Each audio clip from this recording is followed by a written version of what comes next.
I lived in Marina Del Rey like 15 years ago when I was like a rookie, and I lived right up on the beach. I'm sitting here looking at this ocean. I'm like, I'm gonna go out there and surf this thing. Those words precede some sort of horrific situation. Yeah. Welcome to Games with Names. I'm Julian Edelman. They're Jack and Kyler, and we are on a mission to find the greatest game of all time. On today's episode, we are covering the Millennium Wave. We're changing the name. This is Waves with Names now, with legendary big wave surfer, wellness expert, and my favorite waterman of all time, Laird Hamilton. We get into talking riding the heaviest waves of all time. It was the wave that represented a dream come true. That's poetic. Not on purpose. We get into Laird's relationship with the shark community. First time I'm there, dive down, you just get a bad feeling. And surfing the perfect storm. Now, could you surf the perfect storm? Well, we're working on it. Let's go. It's my fault. And we're going to answer some of your fantasy football questions. You got to stick around to the very end. Awesome interview. Let's go. Games with Names is a production of iHeartRadio. August 17th, 2000. Teahupo'o, Tahiti. The swell was mean and heavy, and the waves were giant. But a legend and his board would change surfing forever. This is the heaviest wave ever ridden.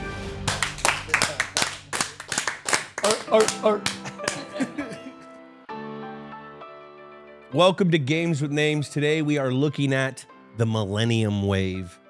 August 17th, 2000. In one sentence, we got Laird Hamilton here, guys. I'm a little nervous. He's been a legend. I mean, I can remember watching him on everything from the wake surf.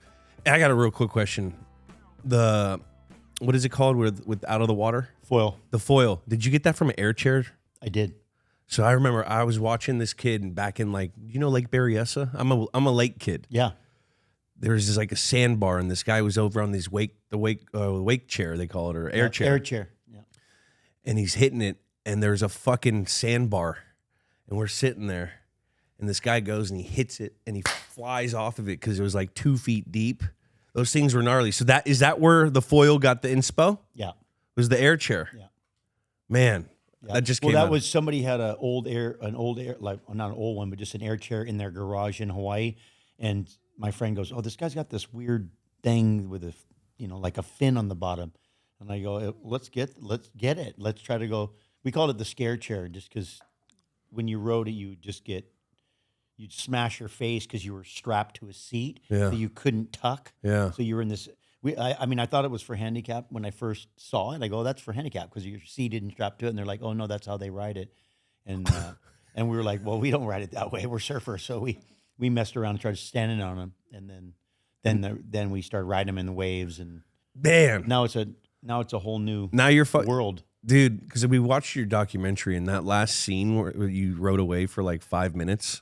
Yeah, and that's the significance of that chair, because you can get the speed. Yeah. Or the foil, you can get speed and just keep it going.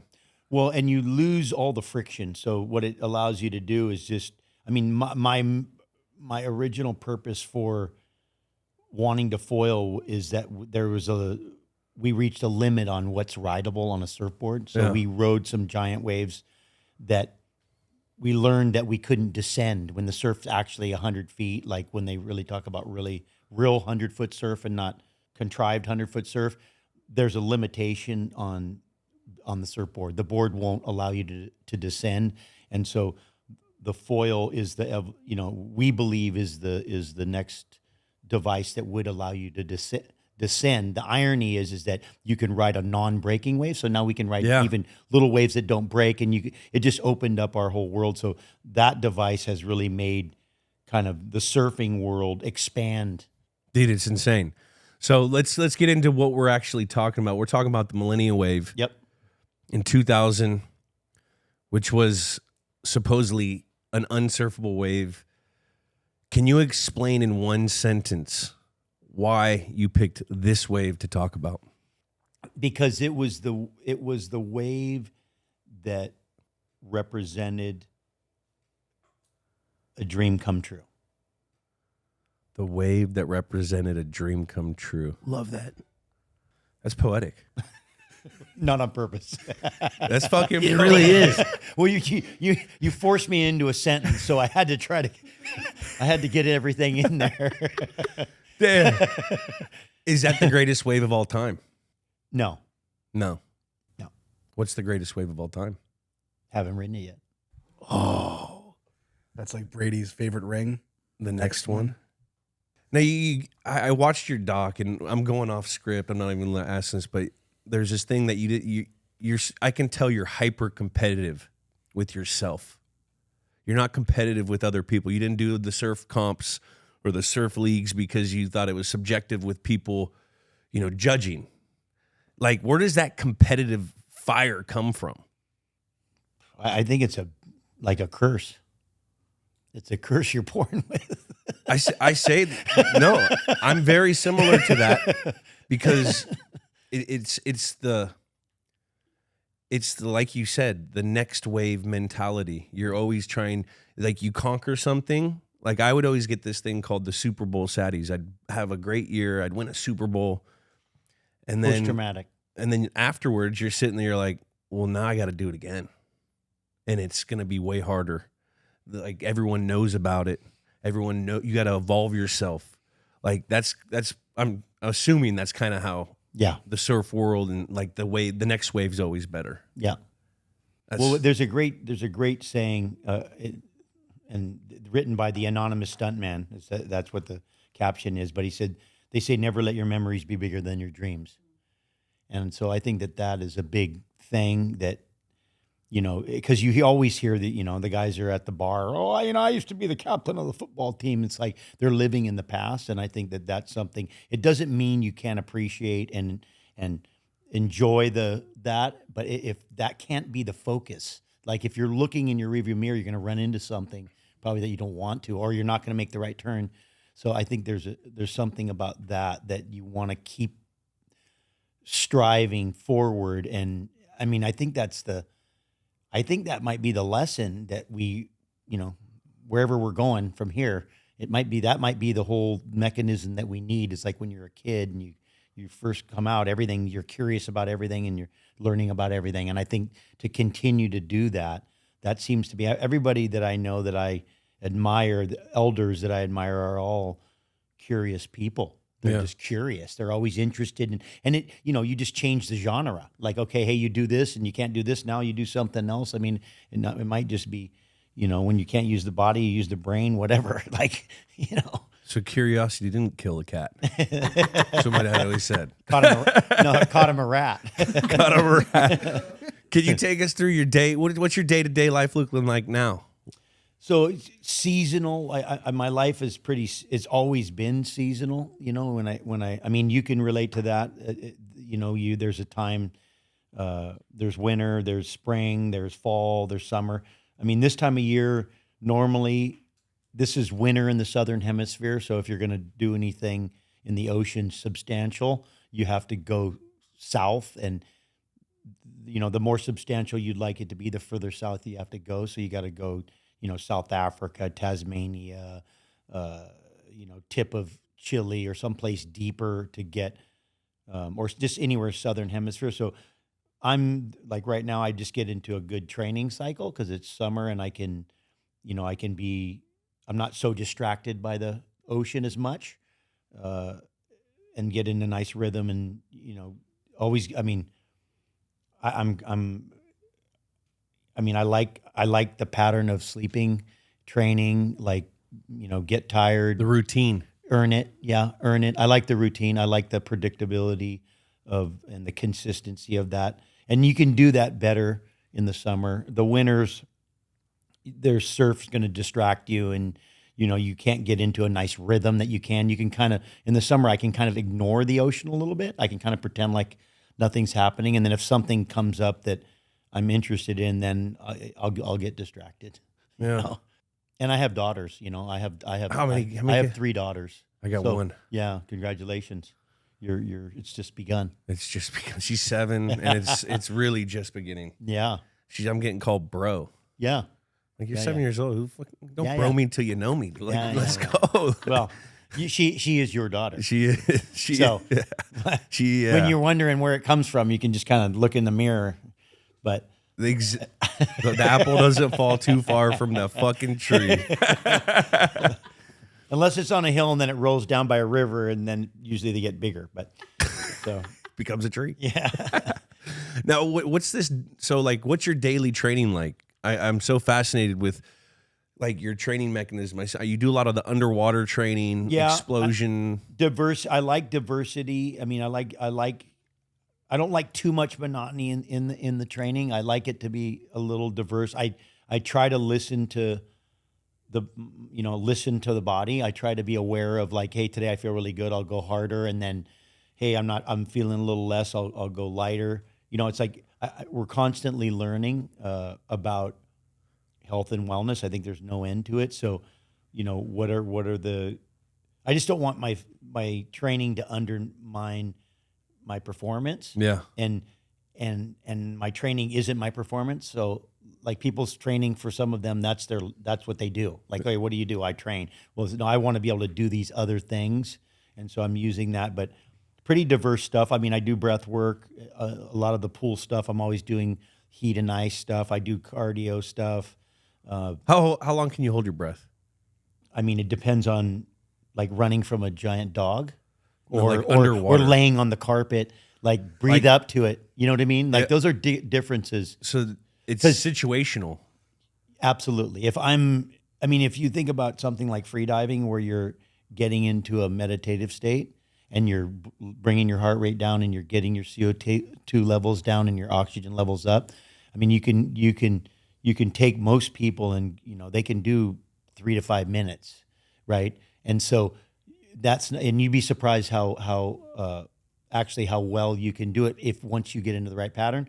Now, at maximum heart rate, that's a different animal. So these are like opposing things, and most of our stuff is geared towards holding your breath under load, which is going to be more indicative of what we're going to do and those are complete. I mean, if you can hold your breath for 20 seconds at maximum heart rate, that's heroic. That might as well be 5-6 minutes.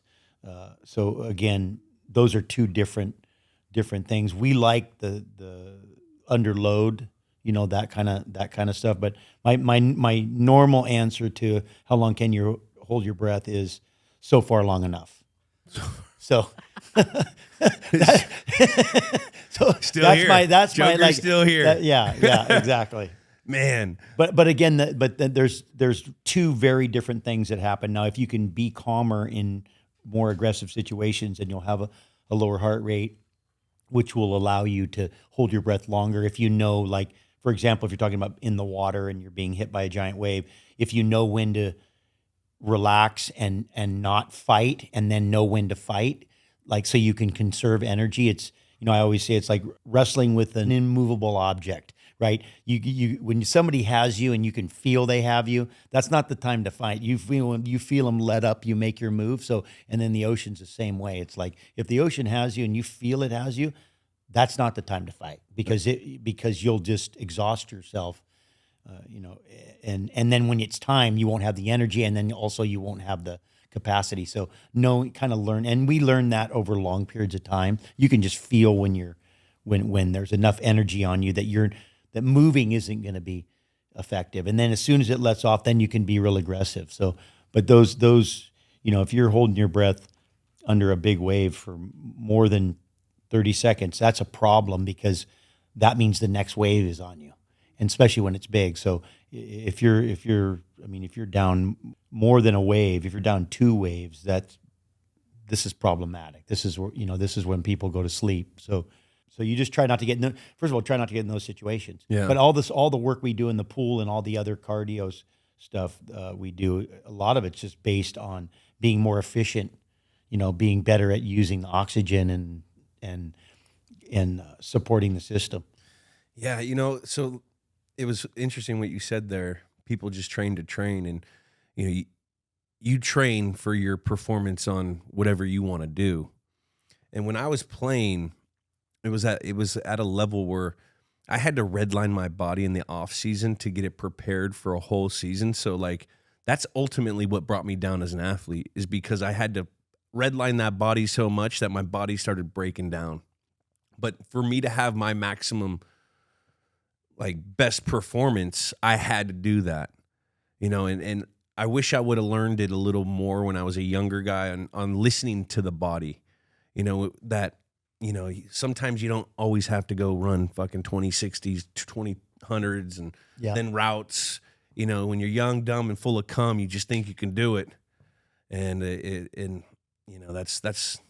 Well, that's true. And also, listen, as we learn, it's like now their guys are talking, well, now they're doing, 80% of their training is in zone 2, and, guys run the marathon and win, and just all he did was jump on a trampoline. I've done some things when I didn't.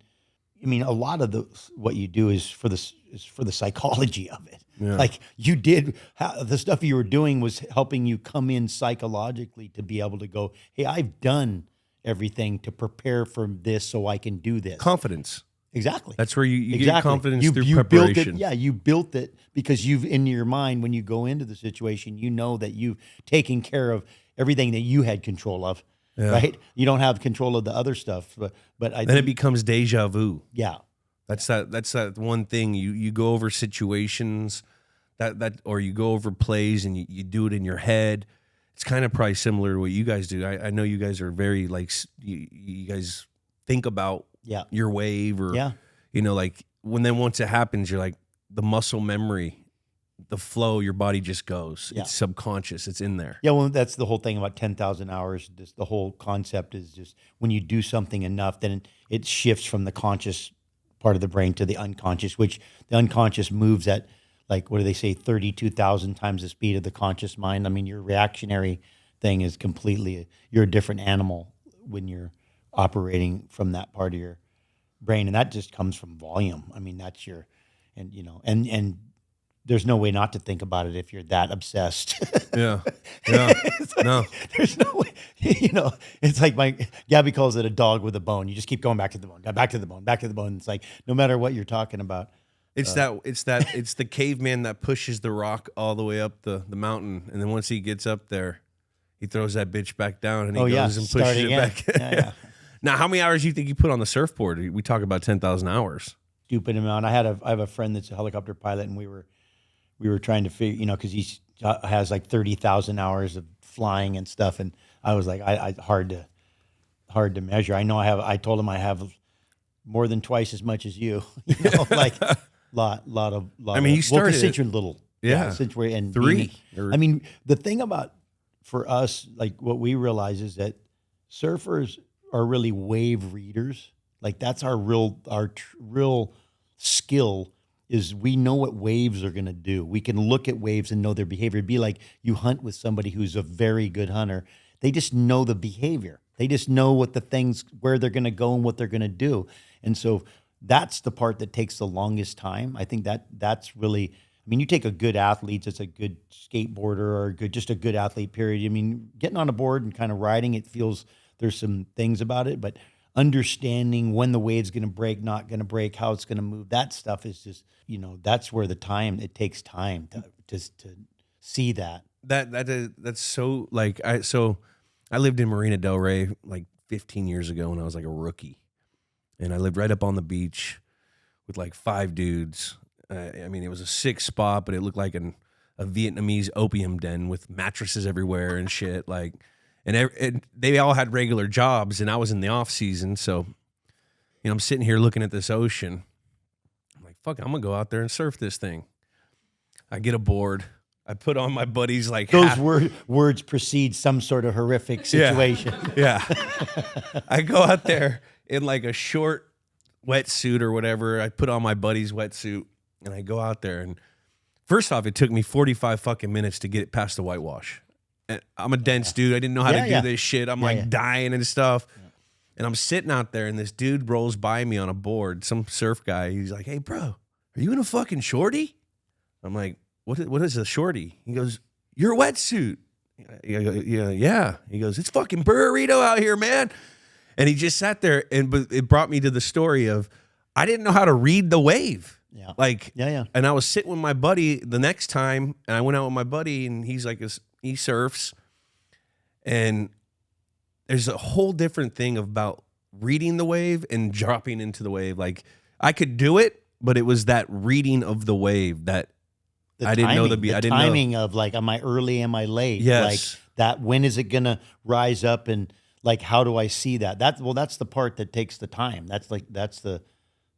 I mean, and you can, and you know this better than anyone. You can definitely speed that process up by watching people that know how to do it right. Yeah. Because you can get that in your mind and be like, okay, that's what it looks like when you do it right. You're like, okay, bingo, monkey see, monkey do. Yeah. You get that in your mind, and then you use that but still there is a lot. Sometimes you see that and you're like, oh, that looked easy. And then you go try to do it and you're like, where was that easy part for me? So did you ever watch film of guys surfing to like you surf movies, Mike. Surf movies? Surf movies. Like that was when you're a little kid, I think they had huge influence on me because it was just the way, when you're young too, everything's so, I always tell my daughters or I talk to Gabby about it too, just how scary movies are when you're a little kid, like how, terrifying. and so and surf movies were, my stepdad was in them. All these guys I knew were in them. So I would see the guys and see them surf and then come to the movies and there'd be, honk playing or some music and there was all this. So I saw that a lot. I think one of the things I can look back on is some of these movies. There's one movie where they had these it was a cartoon, but there was like these little tiny guys riding these giant, it's just drawings, but there was like Ant-Man. It was like little, we call it Ant-Man, where there's little tiny guys riding huge waves. And, it was like in my head, you're thinking, man, wouldn't it be amazing to be able to do that? Like ride waves giant like that would be that little and the waves would be so big and stuff. But so the influence of that kind of stuff, definitely. The visualization. Yeah. Yeah. Now, when you were a kid, you're watching these movies. Your dad's Bill Hamilton, or your stepdad's Bill Hamilton. He's a fucking rad surfer. Yeah. Like, who was your hero growing up as a kid? Was it a surfer or was it someone else? No, the guys that I really admired were like older than my dad. So my dad, because my dad was young, like he technically was like a older brother. And so the guys that I looked up to were a little more savage.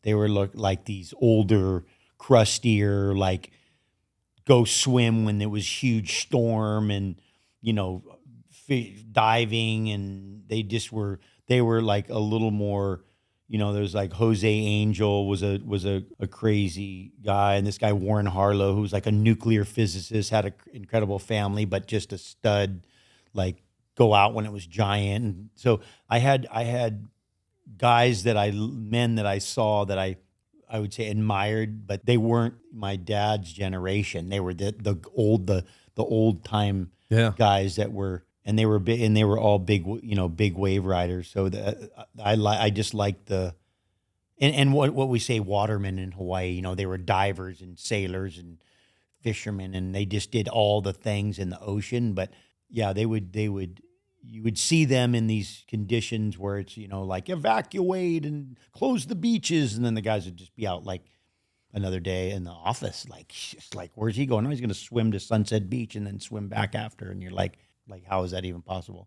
And so I had that as a reference. I go, oh yeah, those guys, that's the stuff you can do. And I don't know what it was, but I always admired these guys that were like family men too, like that they were dads and like they were respected in the community. I thought that was, for me, somehow intuitively that made sense. Some of the party guy stuff, I felt like that was sloppy.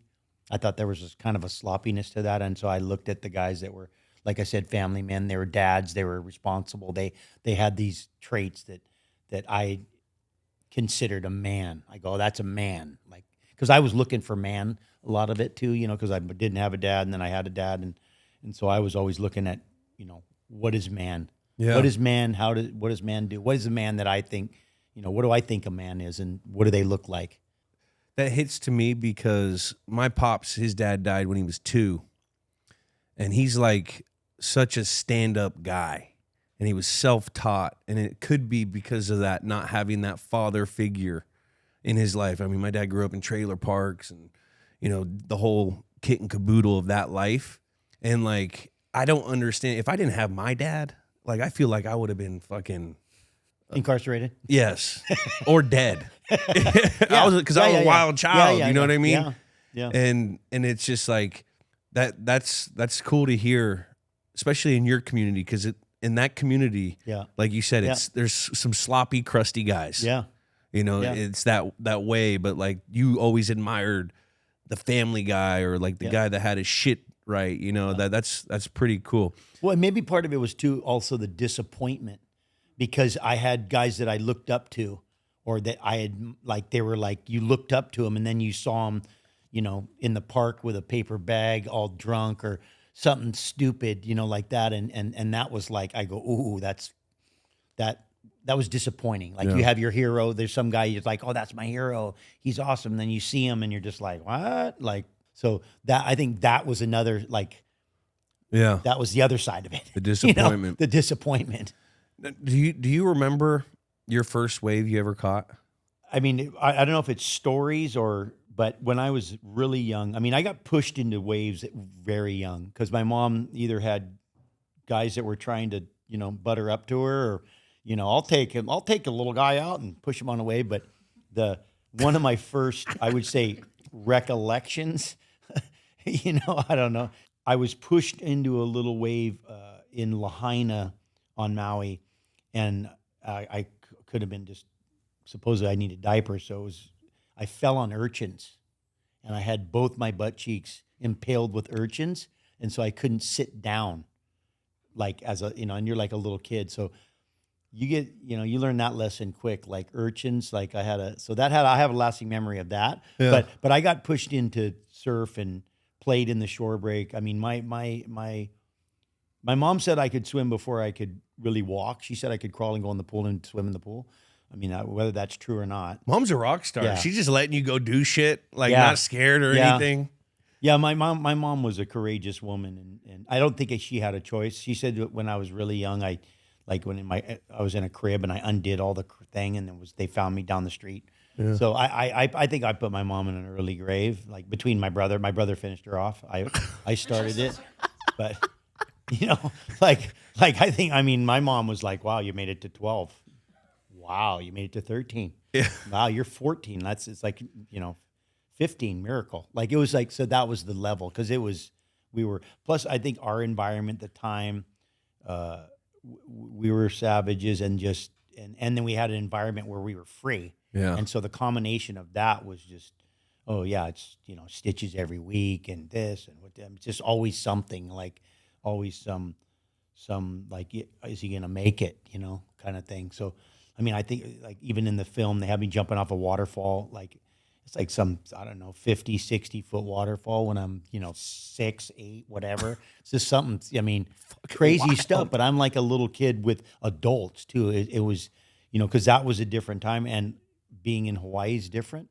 The kids are with the adults. So when you're with them, you know, like you're a little brother and you want to do so you're sped up. Well, now if all the people that are your older brothers are adults, then you're like, I'm in. Yeah. Like, what are we doing? Like, you think you're a little man, so you're acting like a little man, and which leads to a bunch of hard lessons. But see, you have a little case of that crazy, which I've been told that I have that as well. And I had a brother that was 7 years older than me, so like I was never scared of anyone, because I used to get my ass beat by my older brother, you know, all the time, or I was mimicking what he was doing. Like you said, it kind of like fast forwards you into that role. You know what I mean? Where like fear, pain, it's not there. Yeah, you're not going to do anything that my brother hasn't already done twice. Exactly.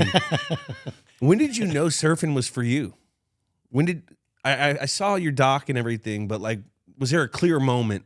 And I've done all the research. I think it was just. I think it was just like, it was an unspoken thing that's what I was doing, just because it was where I was, it was who I was around. It was like, you're at the park and whatever they're doing there, that's what you're doing. So all the men I was around, the communities I was in, definitely young. I didn't know what route I was going to take. I've been told stories, obnoxious stories about, I would tell guys, I'm going to be the best and all this stuff. And they'd be like, oh, shut up. It's like, cause you're a little kid and you're puffy chest, but young, I knew I was going to do something in the surfing. I just didn't know what it was. But again, you're around all these people, whether your stepdad's, a well-known surfer, and then you live in a place that at the time when I was, young, there was all the best surfers in the world walked through our yard to surf Pipeline, which was the most aggressive wave in the world. You're there, you're like, there they go, they're out there surfing. They come in, that guy's head got smashed on the reef. That guy, it's like you're in that. So it was almost like, well, that is the only thing I'm going to do. But I had that in my head to, I intuitively sensed something I was going to do. I was hoping monumental. I didn't know what that looked like, and still don't to this day. I think it's still an ongoing pursuit, but it's a little bit out of your hands kind of thing. You can relate to that, I think, too. It's a little bit out of your hands. It is. And it's also something to do with parents or who's raising you. That the fact, I had friends. I played football. My brother was a football player. I was on the fucking practice field when I was 3 years old. My dad was the coach, running around in diapers doing the drills and shit. You know what I mean? And once I got there, the parents, my parents didn't fear me getting hurt or they didn't care. That's what they liked. I had a lot of friends. They couldn't play football or they couldn't do things because their parents were so worried about, something's going to happen to them. So I think that helped springboard me. And it clearly, was there ever a time your mom was worried? Always worried. Always? Always worried, but always promoting that you can do anything. You can be anything and do anything, but worried because, that's what moms do. Yeah. Yeah. That's what but are they worrying about you and then not letting you do it? Those are two different things. Yeah. You can worry and still promote freedom. Yeah. And so her whole thing was freedom, being free and choosing and being able to do what you wanted to. That was the thing that was the real, but be a good person, all these, her things were more important than that. Surfing, she could have cared less. She was just probably saddened that I didn't go to college and stuff. That was for her, I think, a disappointment. And then, her concern about my surfing was nothing. It's what kind of person, what kind of man are you? What are your values? What are your, all those things, be a good person, honesty, just the important stuff. Yeah. Yeah. But her, yeah, go, I'll tell you a story about my mom just to kind of give you something to understand her mindset. Was that when I was 10 years old, she had an opportunity to take me on a trip because she felt that traveling was very important because of what you learned. So we went, and her friend invited her on a trip. We drove from Paris, France to Bombay, India. And so we drove through the Khyber Pass, Istanbul, Iran, Iraq, Afghanistan. I had my 11th birthday in Afghanistan, and then we finished in Bombay. You're coming from Hawaii. You're coming from island. So I got coconut trees and papayas and you're waterfalls. And then you go and you just, the impact that had on me as a person was powerful and probably influences, me to this day. But so that's the kind of woman that she was like, hey, I'll I think this is really important. And she used to read me a bunch of all the Lord of the Rings trilogy, the whole thing front to back when I was really young. Read me Dune and Jonathan Livingston Seale, just all these really imagination building material. And so I think that what a fucking cool trip. Yeah. And that does, I didn't travel.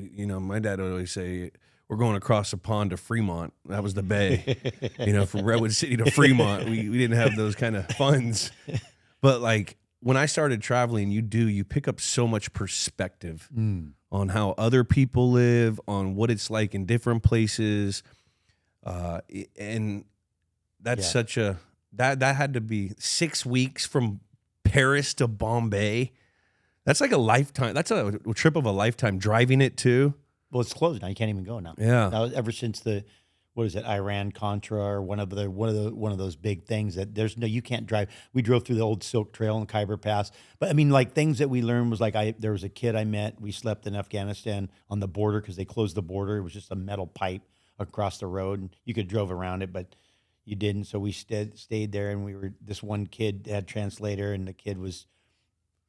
We were trying to explain that it was my birthday, and he was like, "Oh, what's that?" And then they're like, "Oh, that's the day you're born." And they're like, "Oh, yeah, well, he's moons old." So like he was 120 moons old, which means he was 10.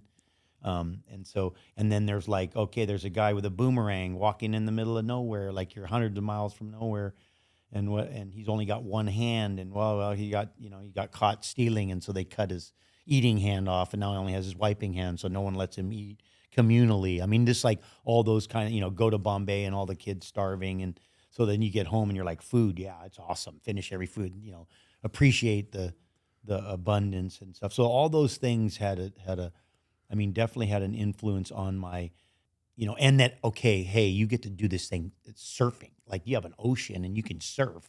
Like this is something that not everybody gets to do. Yeah. Like not everybody gets to do this amazing thing. And so I think and I always had it. I always had it with the ocean, but that's the Grand Master. The ocean's like the Grand Master. And so you get to learn from the Grand Master. And so but that is a luxury. That's not like, just not everybody even knows what the ocean is. You're in the middle of somewhere and they're like, an ocean. They're like, what is that? They see water in a flood, like. Isn't it crazy? We know more about space than we do the ocean. Oh yeah. That's gnarly, isn't it? It's just ironic. Yeah. And there's some irony in it. Like we know the stuff about out there, but we don't know stuff about in here. Yeah. Can you explain? Because like you're a waterman. You paddled across the English Channel or something. You did that. You surf. You windsurf. Yeah. Fucking. But I paddled a bunch. I paddled a lot. Too much, probably. But probably too much. What's that like your relationship with the ocean? That's like real. What can you explain that? Like how you feel? Well, you love it. It's a little bit like my relationship with Gabby, you fear it a little bit. You love it, you fear it, there's all those emotions. But if I think about my relationship with the ocean, everything I have is from that. Yeah. Everything that I've ever, like Gabby's, everything is from, like, that's all been from the ocean. And my biggest, other than my children and my relationship, which is in its own category, my biggest, achievements from the outside looking in, athletic achievements or physical achievements, have been in the ocean. So my greatest kind of successes, my greatest failures, my biggest injuries, my, lost at seas, my trauma and suffering and injury, pain, and all that are from there too. So I have, and you can relate to that. Mine's the gridiron. Mine's the football field. It's the exact same thing. Exactly. I'm sitting here talking to you because of football. Yeah. Yeah. It's fucking all the great things, all the shitty things. And, when I'm your age, I probably won't be able to walk, but that's from football too. You know what I mean? That's football's my ocean. No, you're going to be able to walk. You're gonna be technology. All right, let's go back in. This is a segment where we go back into August 17, 2000. We kind of go over what was going on in pop culture, which I'm real interested to hear if you were dialed into this. Movie, The Cell. That was the #1 movie. Have you heard? What is that movie? Did you guys hear about that? Jennifer Lopez, Vince Vaughn, like a psychological thriller, AI kind of. You ever see that? I don't think I have. Are you a movie guy? I've seen it, but it wasn't impactful enough for me to remember. Yeah. Same. So 33 minutes. Put it that way. Perfect Storm. Okay. Perfect Storm. Of course. Now we're talking. Now, could you surf the perfect storm? Well, we're working on it. It's my fucking guy. Let's go. We're working on it. We're working on it. We're working on it. That's one of our What does that mean when you're frontier. working on it? How can you surf the perfect storm? It's a movie, but I want to hear what the perfect storm is to you. What is that?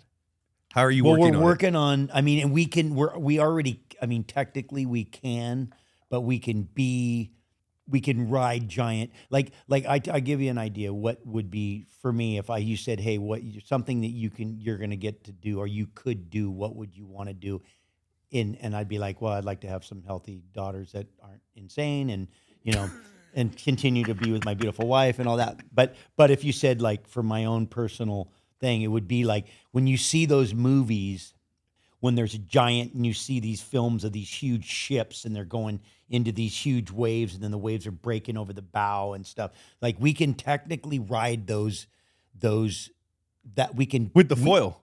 We can ride those environments. Now, how do we get there? How do we get out of there? How are we there and able to kind of keep surveillance each other and make sure that we can not lose us, and so that's really the complication. But we can do that. We can do that. We're able to be in that kind of conditions, and so that's really that now it's, we know we can do that. So now how are we able to do that? And so that's we're working towards that. That's something that, and when I say we, I have some young savages, some younger guys that are, that have a lot of testosterone. You can just tell by the way all the girls look at them when they walk by.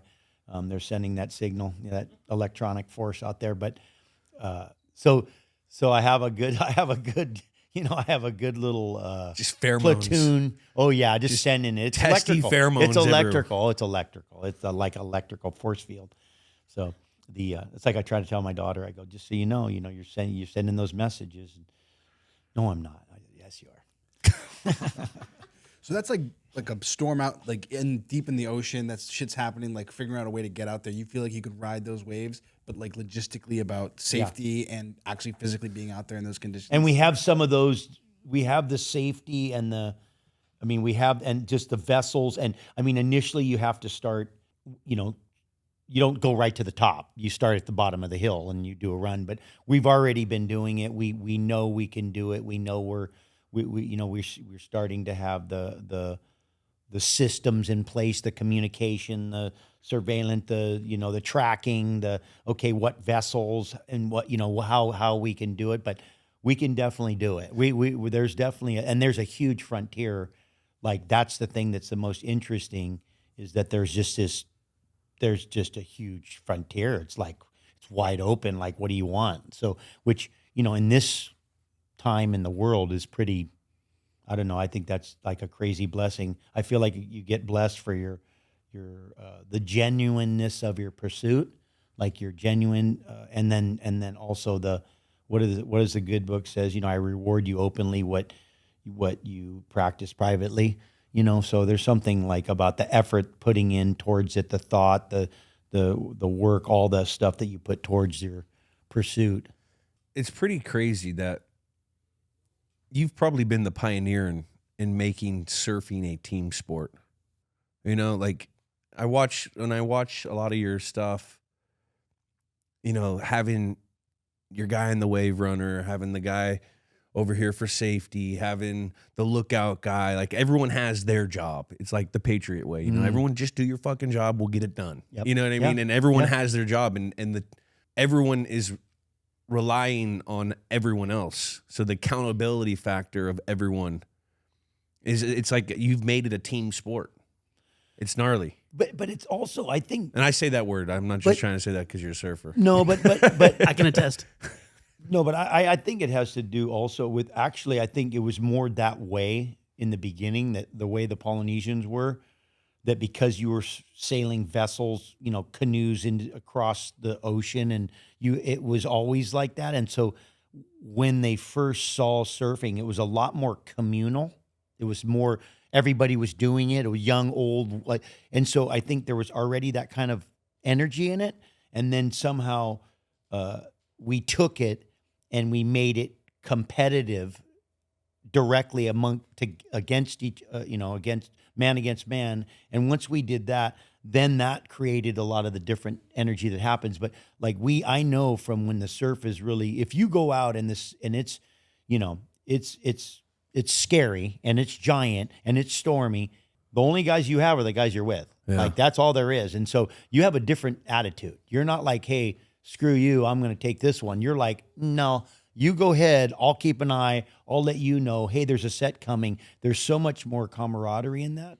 And that just brings, I mean, for me personally, it brings out the best of me, because the other side of it is that aggressive side, which I have that too. But I'm trying to learn how to constructively vent that and not promote it and boost it, because it doesn't need any help. It's already bad. So I don't want to.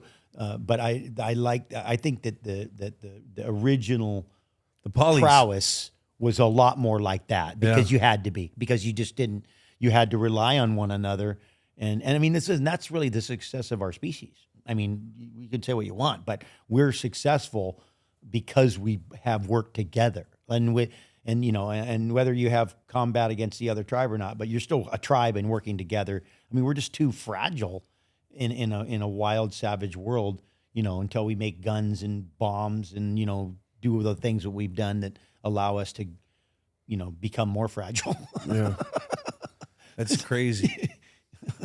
Well, let's get back into this segment. Did you ever play The Sims? You're not a computer guy? Are you? That'd be no.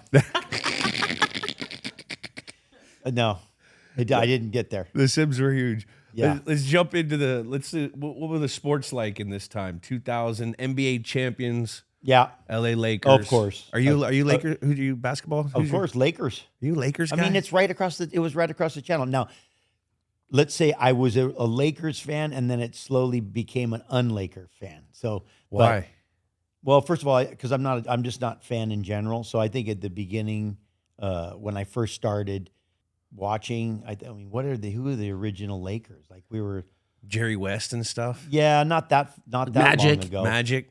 Yeah. Kareem. Yeah. Worthy. I would say, I know Kareem. I met him before, but he was in Hawaii. He'd come stay right next to where I lived.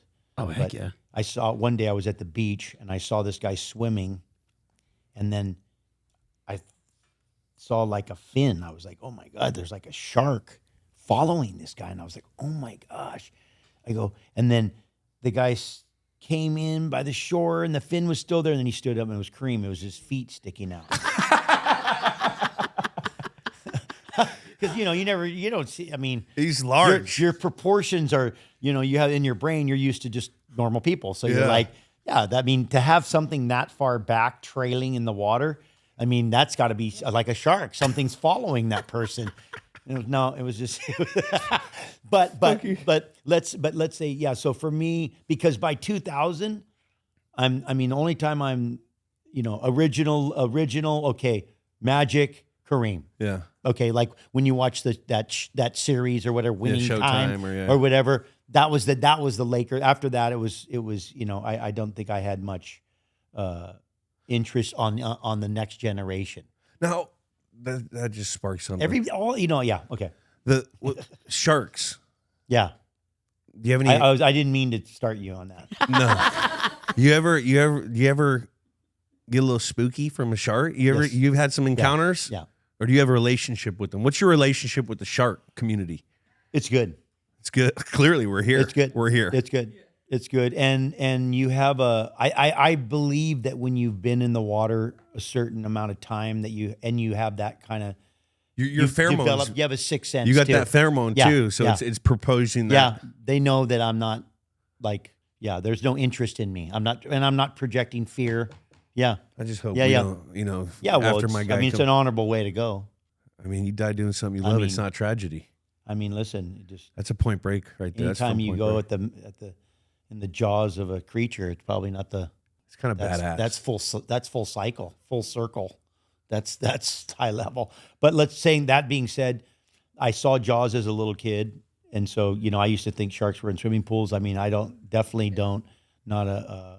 very aware of sharks. Don't do stuff like I'm going to swim across this bay with little tiny goggles that I can't see anything with and wonder why something happens. So I'm not doing, I grew up fishing with some Hawaiians, And they used to do this thing called a hukilau. And a hukilau is when there's a big pile of fish, there'll be a spotter, and then they'll row a boat off from the beach out with a net, and they'll circle the whole big thing with a net. And then they get two groups of people, and you pull the nets in, right? And so I grew up doing that as a little kid. And they do that in the summertime. What's it called? Hukilau. Hukilau. Hukilau. So you do a hukilau, and hukilau means pull. So you pull, then you pull in. I mean, it's a giant pile of fish. So I used to drive trucks when I was really young because that's a job that you can do that doesn't require you to be an adult. So if I can drive, I'm too little to be strong enough to be helpful doing labor. But if I can drive a truck, then I take an adult out of the truck and put him in, he can work. Yeah. I can be 10 years old if I know how to drive a truck. So I learned how to drive back trailers up in the sand and learned how to drive little kid. You know, the trick when you're doing the trailer, you put your hand on the bottom, and wherever you go on the steering wheel, that's where the trailer will go. Exactly. That's if anyone. Exactly. Well, and there's a difference between driving back in a trailer up and looking at the trailer and then also looking at the rearview mirror. Yeah. Those are two different. Those are two different kinds. Like you can be a great trailer guy looking, but can't do it in the mirror. And then you can be a great mirror guy and you can't do it in the thing. Those are two different type of driving. You ever get stuck? You just put your hand on the bottom of that wheel. Yeah. You know, and control it. You can, because whatever way you put that hand, that's the trailer. Yeah. It's gonna go that way. That's what my dad always taught me. Good teaching. Good teaching. But so anyway, so my point was that finally I got old enough to be helpful. And one of the jobs is that as they pull the net in, they have a couple swimmers in the boat, and you swim down as they pull the net in and make sure that the net doesn't catch any rocks on the bottom, because you have all those people pulling, you'll break the net and then the fish will all get away.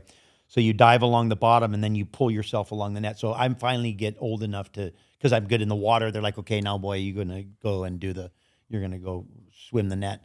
So on one of the days. A lot of fish. I'm just, you know, that means there got to be a shark in there. They keep going. There's got to be something in there.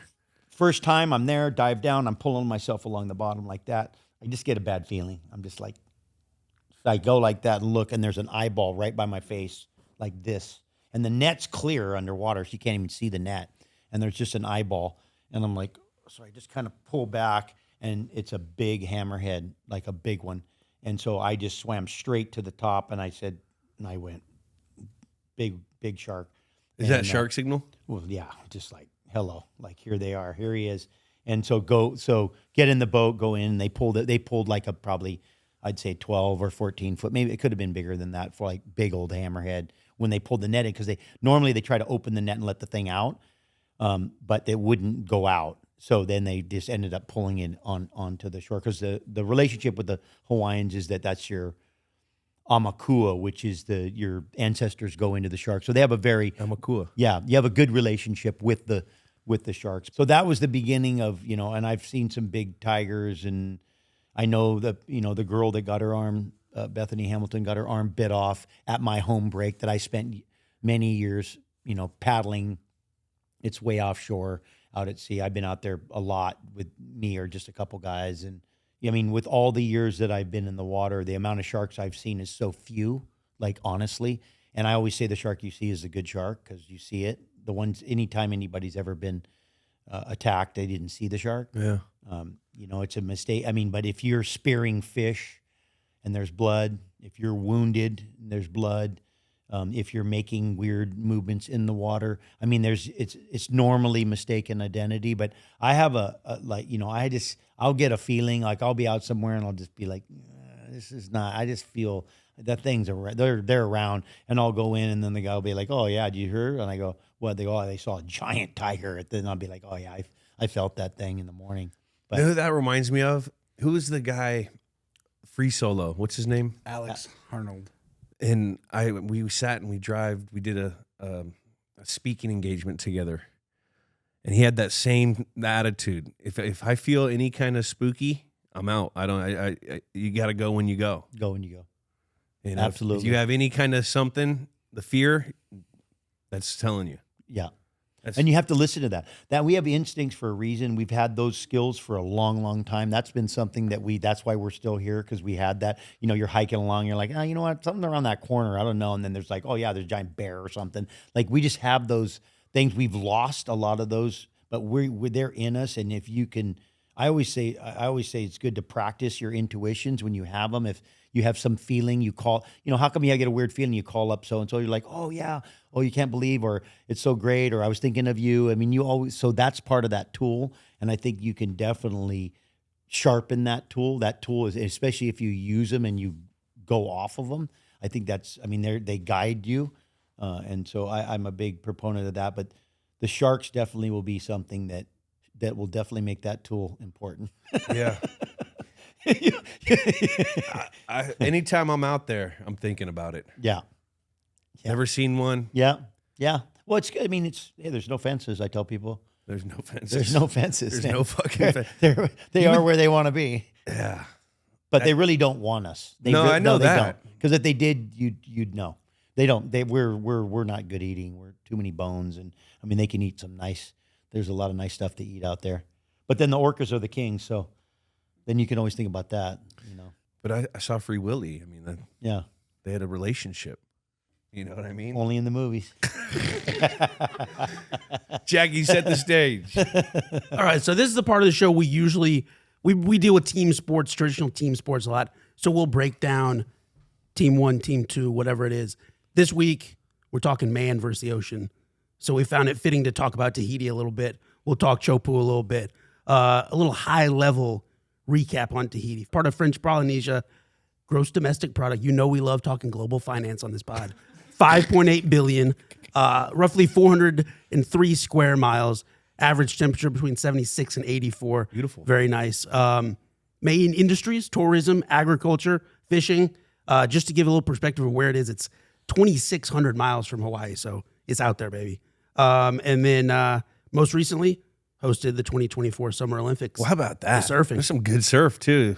A little disappointing. What? Let's hear it. A little disappointing. Why? I mean, the final it could have been a beach break. You might as well have been at Huntington Beach. So that was disappointing. I mean, you know, the potential for Teahupo'o, which is how they call it Chopu, but it's the real pronunciation is Teahupo'o, which means wall of skulls. Wall of skulls. Wall of skulls. And it's probably because a lot of people have lost their life there over the evolution of those guys fishing and being in canoes and, you know, going over there and getting pile driven into the coral. But that event, you know, you're at Teahupo'o, again, difficult because of the nature of the ocean, you know, like the reason why I haven't pursued, one of the reasons that contributed to me not participating in the whole organized surfing was just because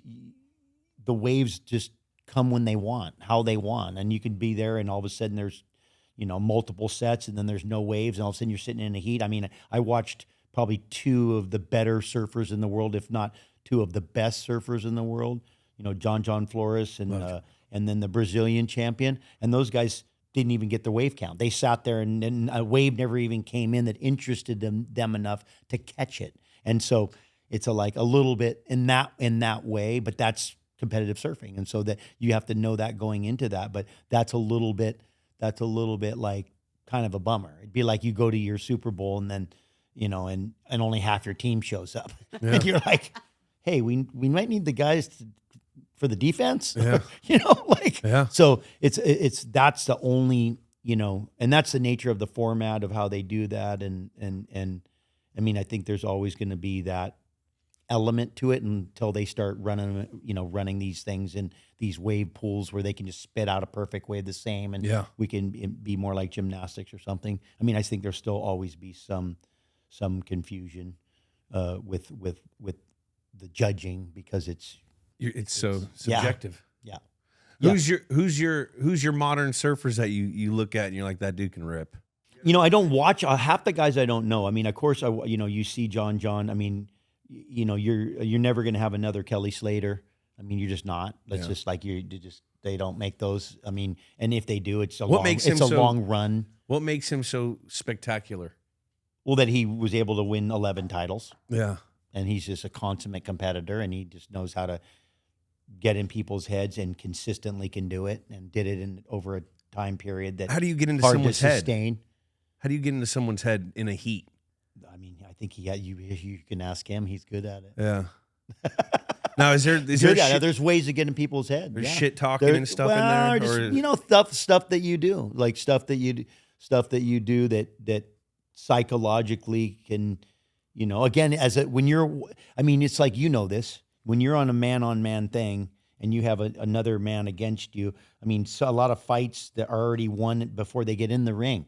yeah. Like they're already won. Yeah. Like the guys they've already won it. So there's the things that happen that you don't see that affect the performance. Like the guys already given up before it even started because I mean, so there's a lot of, I think there's a lot of that, you know, like someone like John Florence, and his surfing is superior to everyone. But he's just not quite the kind of guy that's, his interest isn't in at least from my perspective, of course, isn't in just the straight up, hey, I just want to beat you. I want to beat everybody. No, he just wants to surf the best. And that's a different mentality, right? There's two different kind of mentalities. One is I want to beat you, and the other one is I just want to surf the best. And those aren't always correlated. They don't always connect. So, but yeah, I don't, you know, I don't know a lot of what's going on with surfing, and I probably the kind of surfing that I really admire, Big wave. and just strength. Yeah. Like, and you need power, you need powerful waves to have powerful riding, and so there's not a lot of people that I look at and I go, wow, amazing. Like I watch John, I watch Kelly, I watch some of these guys. Some of the stuff I don't like the movement. I don't like the way the body positioning is. I think maybe because I've been around it so long, it's so from every different level of kind of board to evolution to I mean, it's like I'm 60 years old. Like I've been watching surfing since I was, 4 or 5 year little kid. Like I've been watching surfing for 55 years. It's like kind of maybe harsh. Yeah. No, these guys are doing like aerials tricks now. Yeah. No, that came from you though when you were started strapped. Yeah, but I mean, I think that's also a growth from skateboarding gave back because skateboarding started because of surfing, right? And then it gives back. Then snowboarding came, gives back. So they learn a lot of the aerial stuff, and that stuff is, I guess, for me, I can't appreciate it enough because it's so far out of just because of my size and my, how I surf. It's out of my. I don't even. Like gymnast. Yeah. Exactly. Dude, exactly. When you watch we're watching you. We're doing all research, and I've seen you look like a fucking linebacker out there. Different, Yoked different up, species. necks all yoked. Yeah. Dudes, looks like you should be going across the middle and laying someone out. Yeah. Like it's different. It's a different when you see animal. Well, it's like acrobatic. It's like skiing. I give skiing. If you think about downhillers, like what the average downhiller is 240 pounds, 230, whatever. And then you think about like acrobatic skiing. Yeah. Like there's acrobatic skiing and then there's downhillers. Yeah. These are completely different categories. species. These are different animals. It's hard to even compare them. You can't. They're both skiing. They're both skiing, but this is one kind of skiing, and then there's another kind of skiing. Yeah. And there's very few that can really cross that bridge. It's like it's hard to take the flyweight and make him punch like the heavyweight. Yeah. It's like but he can punch a lot more times. It's like there's a completely different. It's just a completely different approach and You're the heavyweight surfer. Well, part of it is size alone, and then desire, but size alone just your weight. I mean, you're gonna go out there and surf against some. I mean, there's bigger guys that can ride little tiny waves, but for me, I grew up in Hawaii and we just had plenty of horsepower. We didn't need we weren't desperate enough to have to ride little stuff, and also the interest of doing other things too, right? Wanting to do, I always like fast, like I always like fast, and I'm like, okay, well, it's hard to go fast on a little wave, it's like hard, no matter what you're doing, and so it's hard to, and the relative, no matter how fast you go on a little wave, it's not like going fast on a big wave. So that's like windsurfing was great because it was fast. Yeah. Fast. You can go fast. Like, are you on the snowboard? Snowboard, love snowboarding. You snowboard? 30 something years, like 30 since the Ripping. I mean, I wakeboarded a lot when I Yeah. was a kid. So yeah. Snowboarding's easy transition from wakeboarding. I grew up snowboarding. I used to go to Tahoe every year. Yeah. A big Yeah. snowboard guy. Yeah, love it. I was just talking with Travis Rice the other day. Yeah. Yeah, He's badass. bad man, big boy, big dog. Big dog eats. Yeah, I like that though. I like that kind of ride. Like I like when you talked to me about snowboarding. I was like, that's the kind of stuff I like Speed. big mountain, like high speed. Like I've done a bunch of snowboarding all over the world, and it's so much like surfing.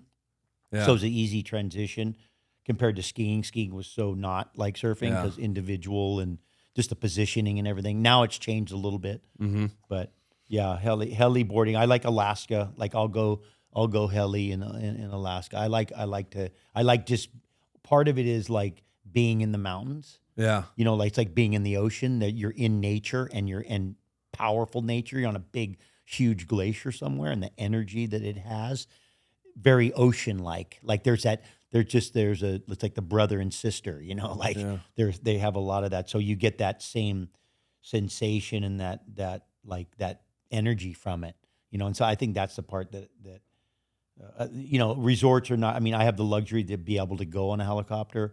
Over the years, I've had friends and I've gotten to be, you know, and have relationship with helicopters too. So it's allowed me to really go and. Because that's what it reminded me of when I was watching all this stuff. When you strapped in, Yeah, like you're like snowboarding the wave. exactly. Like snowboarding had an influence being strapped in. Windsurfing had being connected had a big With your Velcro. Yeah. But being connected and it definitely like that was a big breakthrough. Like the way you can ride. I mean, now they're doing no boarding where they have no bindings and stuff, but it's not the same as when you're connected to it and you become one with the board. That changes the deal. What about wake surfing? Have you done that? Little bit, not a lot. People love that now. Yeah, we used to do freeboarding, which is we would ride our big wave boards behind a boat, and it was more like water skiing, cutting like water skiing, but in a surf stance. Yeah. And then that was a good way to train for big wave riding. So we would go and do like water ski stuff behind a boat or behind a ski with our big wave boards. Wow. So that was a good way to train and it was, you know, kind of a lot like what we're used to. Well, let's get back to Teahupo'o. Yeah, do it. Or how do the Teahupo'o. So Tea, Hu, Po. Teahupo'o. Yeah, Teahupo'o. You nail this, but you can't say Rob Riggle. No. Well, I grew up around Polly's. Like, so I'm from the Bay. Okay. And we had a lot of Samoans, Tongans. You know then. No. Yeah, you know then. You got to pronounce. You got to Teahupo'o. everything's in syllables. Teahupo'o. Teahupo'o. Back to a little. We talked Tahiti here a little bit, but to get specific, Teahupo'o, population just under 1,500, little town located in the southwest corner of Tahiti, and like we talked a little bit earlier, like the waves here, it's because that reef is so shallow, and you got the ocean moving in, heavy, these deep water, heavy boys, and it's a left breaker, right, Laird? Yes. Okay. Yep. Crazy. Now, how does Teahupo'o stack up against the other famous surf in the world? One of a kind. That's probably one of the all-time waves in the world. So Pipeline, the beach that I was raised at, was considered the most premier wave in the world, and it was one of these things where for every shot of any other wave in the world in magazines and whatever on the internet, there was like 3 shots of Pipeline, right? And so Teahupo'o took over that spot and is now probably the most. And now, I mean, we have some incredible waves around the world, but when it comes to just straight up perfection, like a perfect wave, to understand that this wave is the coral that on the island grew in a way to absorb the energy of the wave in the shortest distance possible.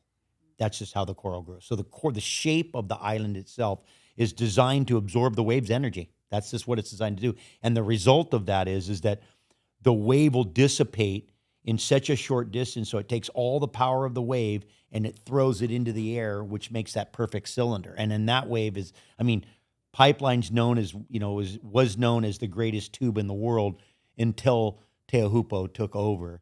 And the Millennium wave it was already on moving towards that direction, but it sent it over the top because that was such a defining wave for the rideable and unrideable.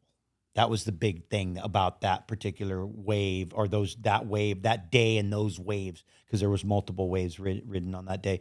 And so that really kind of defined, first of all, that the pictures of that went all over and brought more attention to it than it was already getting, and brought attention to it doing the freakiest thing that it does when it gets past the point where you can actually physically catch it. And that's the heaviest part of that wave, is that you can ride that wave when it's completely unrideable. Like technically, no one would be able to surf the wave that I was towed into. Why? Well, because you physically aren't able to generate enough speed on the right equipment that allows you to actually enter before you're thrown into the sky. You just can't. There's so much water lifting up and heaving that you just can't get into it before it throws over. And guys are pushing the edge of, of how far they can go, but that and multiple other days since then, they don't even try, because you just know it's not. There's other waves that are a little more ambiguous. There's times when could you catch that manually or not? You can do that, but that wave is just, it's like pretty much a clear line in the sand. And if you fall, you're hitting reef. There's a very good chance. Like the month that I rode that wave, the month before, a guy hit his head and eventually died, crushed his skull. Now there's been another guy that we know, a friend of ours, is paralyzed on a small day. The reef is live coral. If you touch it, it looks like a tiger swiped you. You're shredded. And then there's depends on your tolerance for staph, but there's a pretty good chance you're going to get staph. Like you're just because it's live bacteria and coral's just full of staph. So you're going to get staph. They have a thing where they rub limes on them, on the wounds. And you know how when you get a paper cut, like you get a slice and you put lime on it, or lemon, how good that feels? Imagine like giant road rash, and then we're going to take lime and rub it on there. That usually results in some serious whining. Now, can you break down Laird, Jack? I would be honored. Oh my goodness. Here we go. We talk here. We already got the wave out of the way. Now we got to talk about Laird and the team. We talked Laird earlier, 6'3", 215. At the time of this wave, 36. Innovator of a lot of things. Revolutionized big wave surfing, stand-up paddle, hydrofoiling, nutrition and wellness. A little bit of the Da Vinci of the sea, if you will. Laird, one thing that I had to ask, is there anything that is still eluding you in the invention or innovation category that you've just been dog with a bone for years and years? That's ongoing. I have a couple other ideas. Of course, the pursuit of the ocean, but riding under the waves, that's another area. There's always riding there's under always the waves? Yeah. What does that mean? Riding the waves under the water, so you're in something. We do it with our body already, but being in a what would probably look like some kind of weird torpedo or something like that. Could be like more of a dolphin shape or something that you ride inside of, to ride underneath the water. But I've had that in my mind for a long, long time. Oh my gosh. And then we can't forget about the crew this day. Tim McKenna, photographer. Nelson Kubak was tow-in partner, correct? Yep. Double D, Derek Dorner, was driving the jet ski, and then legendary surf director Jack McCoy was there directing this shoot. Yeah, my friend Poto too. Yep. Vatea David was a Tahitian guy that was down there. That morning, and I tell the story a couple times, but that morning we were launching. First of all, the guy, he goes, "Oh yeah, we're not going to go out today." And I go, "What do you mean we're not going out?" He goes, "Oh well, we don't go. When the surf's this big, we go to this other wave." And I'm like, Yeah, we're going to go out there today. And he's like, what do you mean? I go, well, we're not going to go to the other wave until we go out there and know we can't ride this wave, first of all. And I could see it from the beach, and it looked like something that's only in cartoons. And so then we're getting ready. We get on the skis, we're driving, and Pocha goes, oh, I locked my keys and my sunglasses in the car. And he was sponsored by Oakley. And he was like, I need to get my sunglasses. I go, what do you mean? And he goes, well, I'm sponsored by Oakley, and I got to have my shades. I'm like, okay, fine. So I'm like, get a coat hanger. Got the guy get a coat hanger. Went in there, I broke in the car, got the car. Okay, got shades. Okay, now everybody got everything they need. Okay, here we go. Let's go. Because I think we always do that. Like whenever the surf's big, especially the bigger it is, the more we make sure there's no, it's like, hey, tie the knot the same every day, but tie it again. Yeah. Like on the day as it gets bigger, you just kind of go, you go over all of that stuff. Double time and move slower. Actually, we start to slow down. Like everything becomes more calculated, slower, just so you don't run into a situation. The I wish I wouldas. That's right. You don't want the I wish I woulda. Yeah, or I wish I didn't.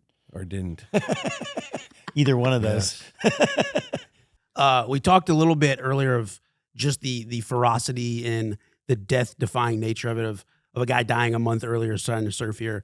And then it came on the scene pretty fully in the 90s and was known around the surfing community, right, Laird? Yep. Okay. And then it was actually before that they were surfing it already, and the Tahitians would come to Pipeline and surf, and they kept telling me about the wave, but I was kind of like, okay, yeah, cool, but I wasn't. I mean, I just took my time to go down there. Had I known, I might have gone a little sooner. So that was your first time there? Yeah. First time. Yeah. So I'd been there for 2 weeks. I'd been there for 2 weeks. And then I was leaving the day before. And a flight. And the guy goes, one of the guys goes, oh yeah, it looks like we got there's a big bomber coming, like a big swell. And I go, okay, well, I'll cancel my flight. Man. Yeah, don't leave when right before the surf comes. You can't. That's bad dog. Yeah. Bad dog. Yeah, Laird and the crew got there August 2nd. This was for an oxbow shoot, correct? Yes. Okay, heck yeah. Yep. And then, when the swells were coming in, Laird canceled the flight, and the rest is history. And then the morning of, we talked about it a little bit earlier. Yep. They were describing this as a big glassy wave, correct? Yep. Can you, for the laymen at home that don't know surfing like we do, can you describe what that glassy means? Well, it's just no wind, so the water is real. And glassy is representation of glass, like the smoothness of a window. Oh. So you have that smoothness and so no wind, and that that just means that you're not going to have to deal with any texture as you're riding. Even though every once in a while the boat goes by, we had to deal with a boat wake when we were riding on a couple of the waves. A boat wake came through, but yeah, glassy just means like a window, like smooth, like that. Which like water skiing. When you water ski, you want glassy. We look for the glass in the morning. Go early. That's so late. Yep. And you guys set out super early that morning, like 4:35 a.m. Yep. And got some practice reps in on some smaller waves, and then waited for this big boy around 11:30ish, around noonish. Yep. Heck yeah. Can you walk us? Multiple rogue waves came through. I rode two actually. So we got out there in the morning, and normally over the years, I've it's not necessarily self-appointed. It seems like see if Mikey likes it kind of stuff. Send Laird first, and depending on if he comes back or not, we'll know whether we want to go or not, kind of thing. Yeah. So I was usually the guinea pig, and I've done that for a long time. It seemed like Jaws. I would do that. I would just be the guy because they're going to get a good idea of what the riding's going to be like from me. They're going to see me and go, oh yeah, that doesn't look like it's very fun or not, and I just kind of was my role, and so I was first man up, and my friend went to tow me on the first wave, and the wave, the tightness of the wave made everything different from towing normally. Normally we can get out on the wave earlier because the waves start to stand up out at sea, and then we get on them and we can let go, and there's time to do everything. Well, this place is really condensed, and so you don't have the time, and the wave comes out of deep water. It doesn't. You don't. It comes from deep water. It doesn't start standing up way out at sea. So you don't have a lot of time. Once it stands up, then you have to go. And so the first wave we missed it, and I was pissed. He turned early because didn't want to get on the wave because he was worried about getting trapped, and which I don't blame him. And in retrospect, when I looked back at it, it was good. I didn't go on that one. I might have gotten plastered all over the reef the way the wave was. It could, and then that would have been the end of the morning if I would have just gotten mowed and hit the bottom. Then they would have been like, okay, that's it. So the first one I missed. Then I got the next one. I got one after that, and then I rode multiple. I rode. I don't know how many I rode, and then once I had ridden long enough, I asked the other guys. I go, okay, you guys want to take a? So a couple of the guys were like, okay, yeah, we'll go, and so I towed a couple. I towed the Tahitian on. I towed Derek. I towed a couple of the boys on to waves, as well. And then they were like, okay, are you good? And then they're like, okay, we're good. And so then I go, okay, well, I'll go one more time then. And then I went, and then that's when those rogue ones came. Those rogue, like they were just a lot bigger than the rest had been. And it's a little bit like that. There's people, what is a rogue wave? Well, it's just a wave that's just bigger than the other waves in the normal sea state. And that happens more often actually in the southern hemisphere because of the way there's no continent in the way. The storms just go around Antarctica without hitting any landmass. So waves join together. So waves will join together, and all of a sudden it'll be like 10 feet, and there'll be a 20-footer, and they don't really understand completely how they do it, but so they do that kind of stuff. So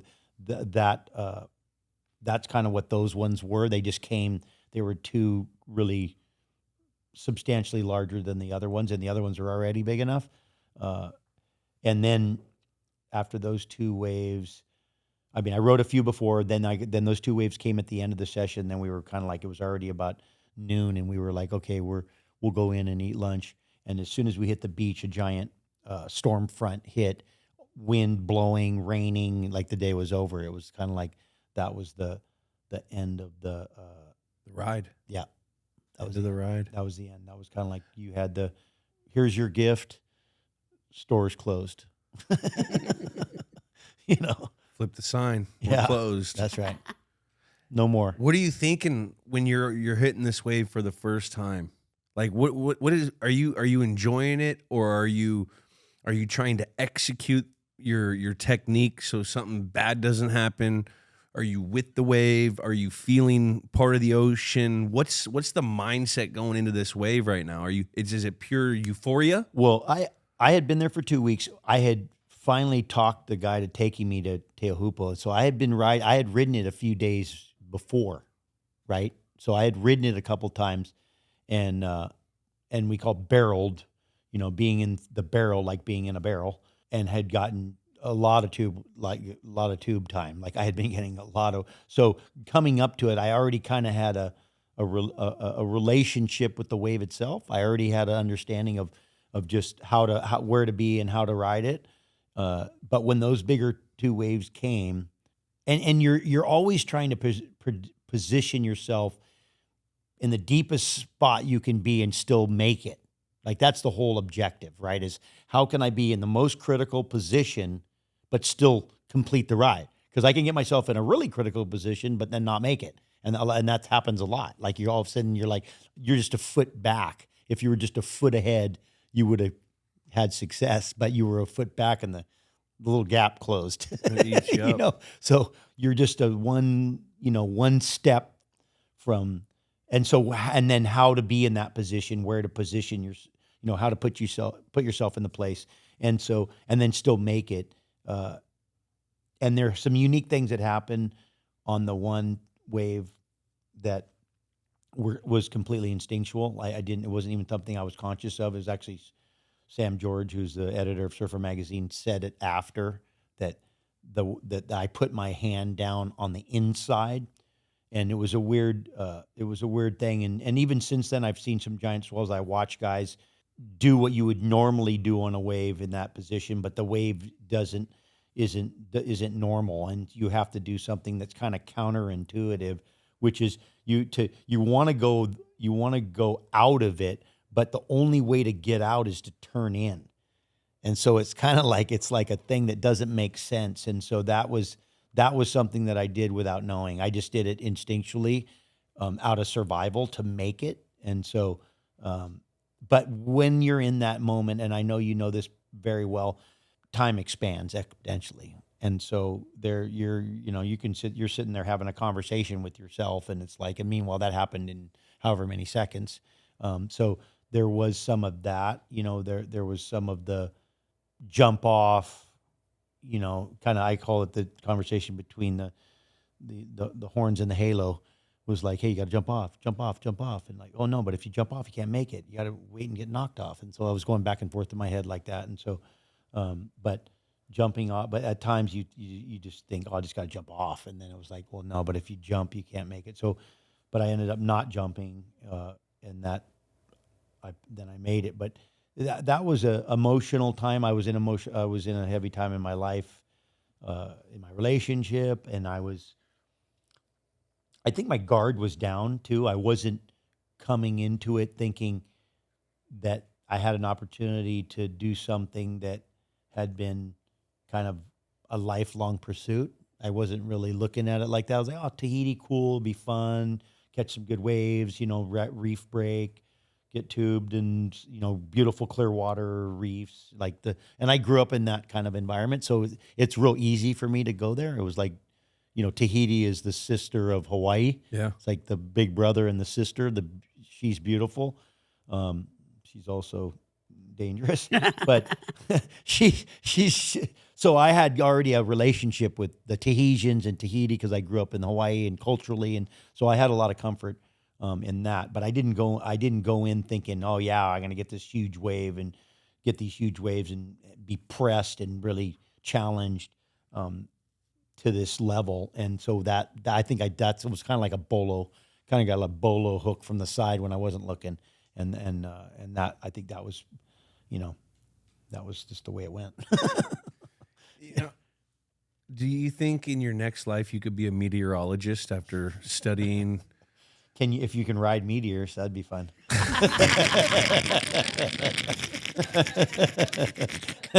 Facts.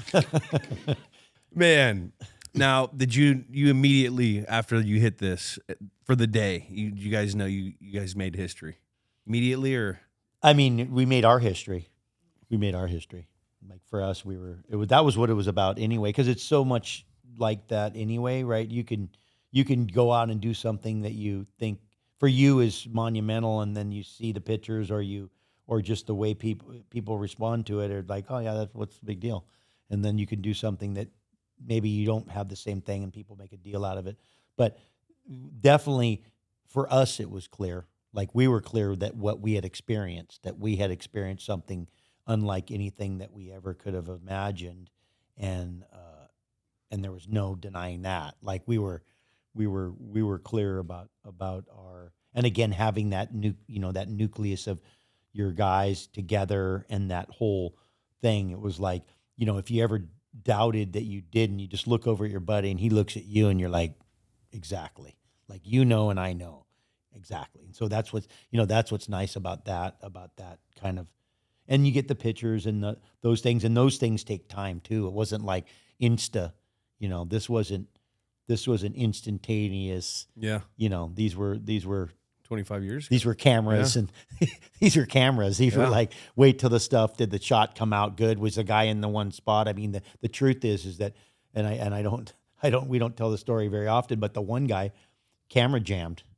Like the guy that had the film camera had a jam. I mean, he had shot one of the other waves, but the actual wave, I think he's camera jammed. Yeah. Like 16 millimeter, whatever camera jam, so, and then you got to get the thing, you still got to get them, you got to developed. You got to do the little exactly. Yeah. So there's all that. It wasn't like instantaneous, come in and scroll the phone and be like, oh, and post. And there was we weren't doing that. So But we're hear so that, Max? used to that. That was normal. That's our little 22-year-old that does a lot of our. You can't just take picture and see right away. Yeah. You never. Yeah, he never had that in his life. Yeah. Now, Yeah, you can't see right away and then throw away. yeah. Yeah. Exactly. See and throw. You can't just see and throw. Now, what's your reaction when you first see those pics? Well, it's like, it's because first of all, when you are on the wave, you're not seeing the wave. yeah. You're just seeing. You can feel it.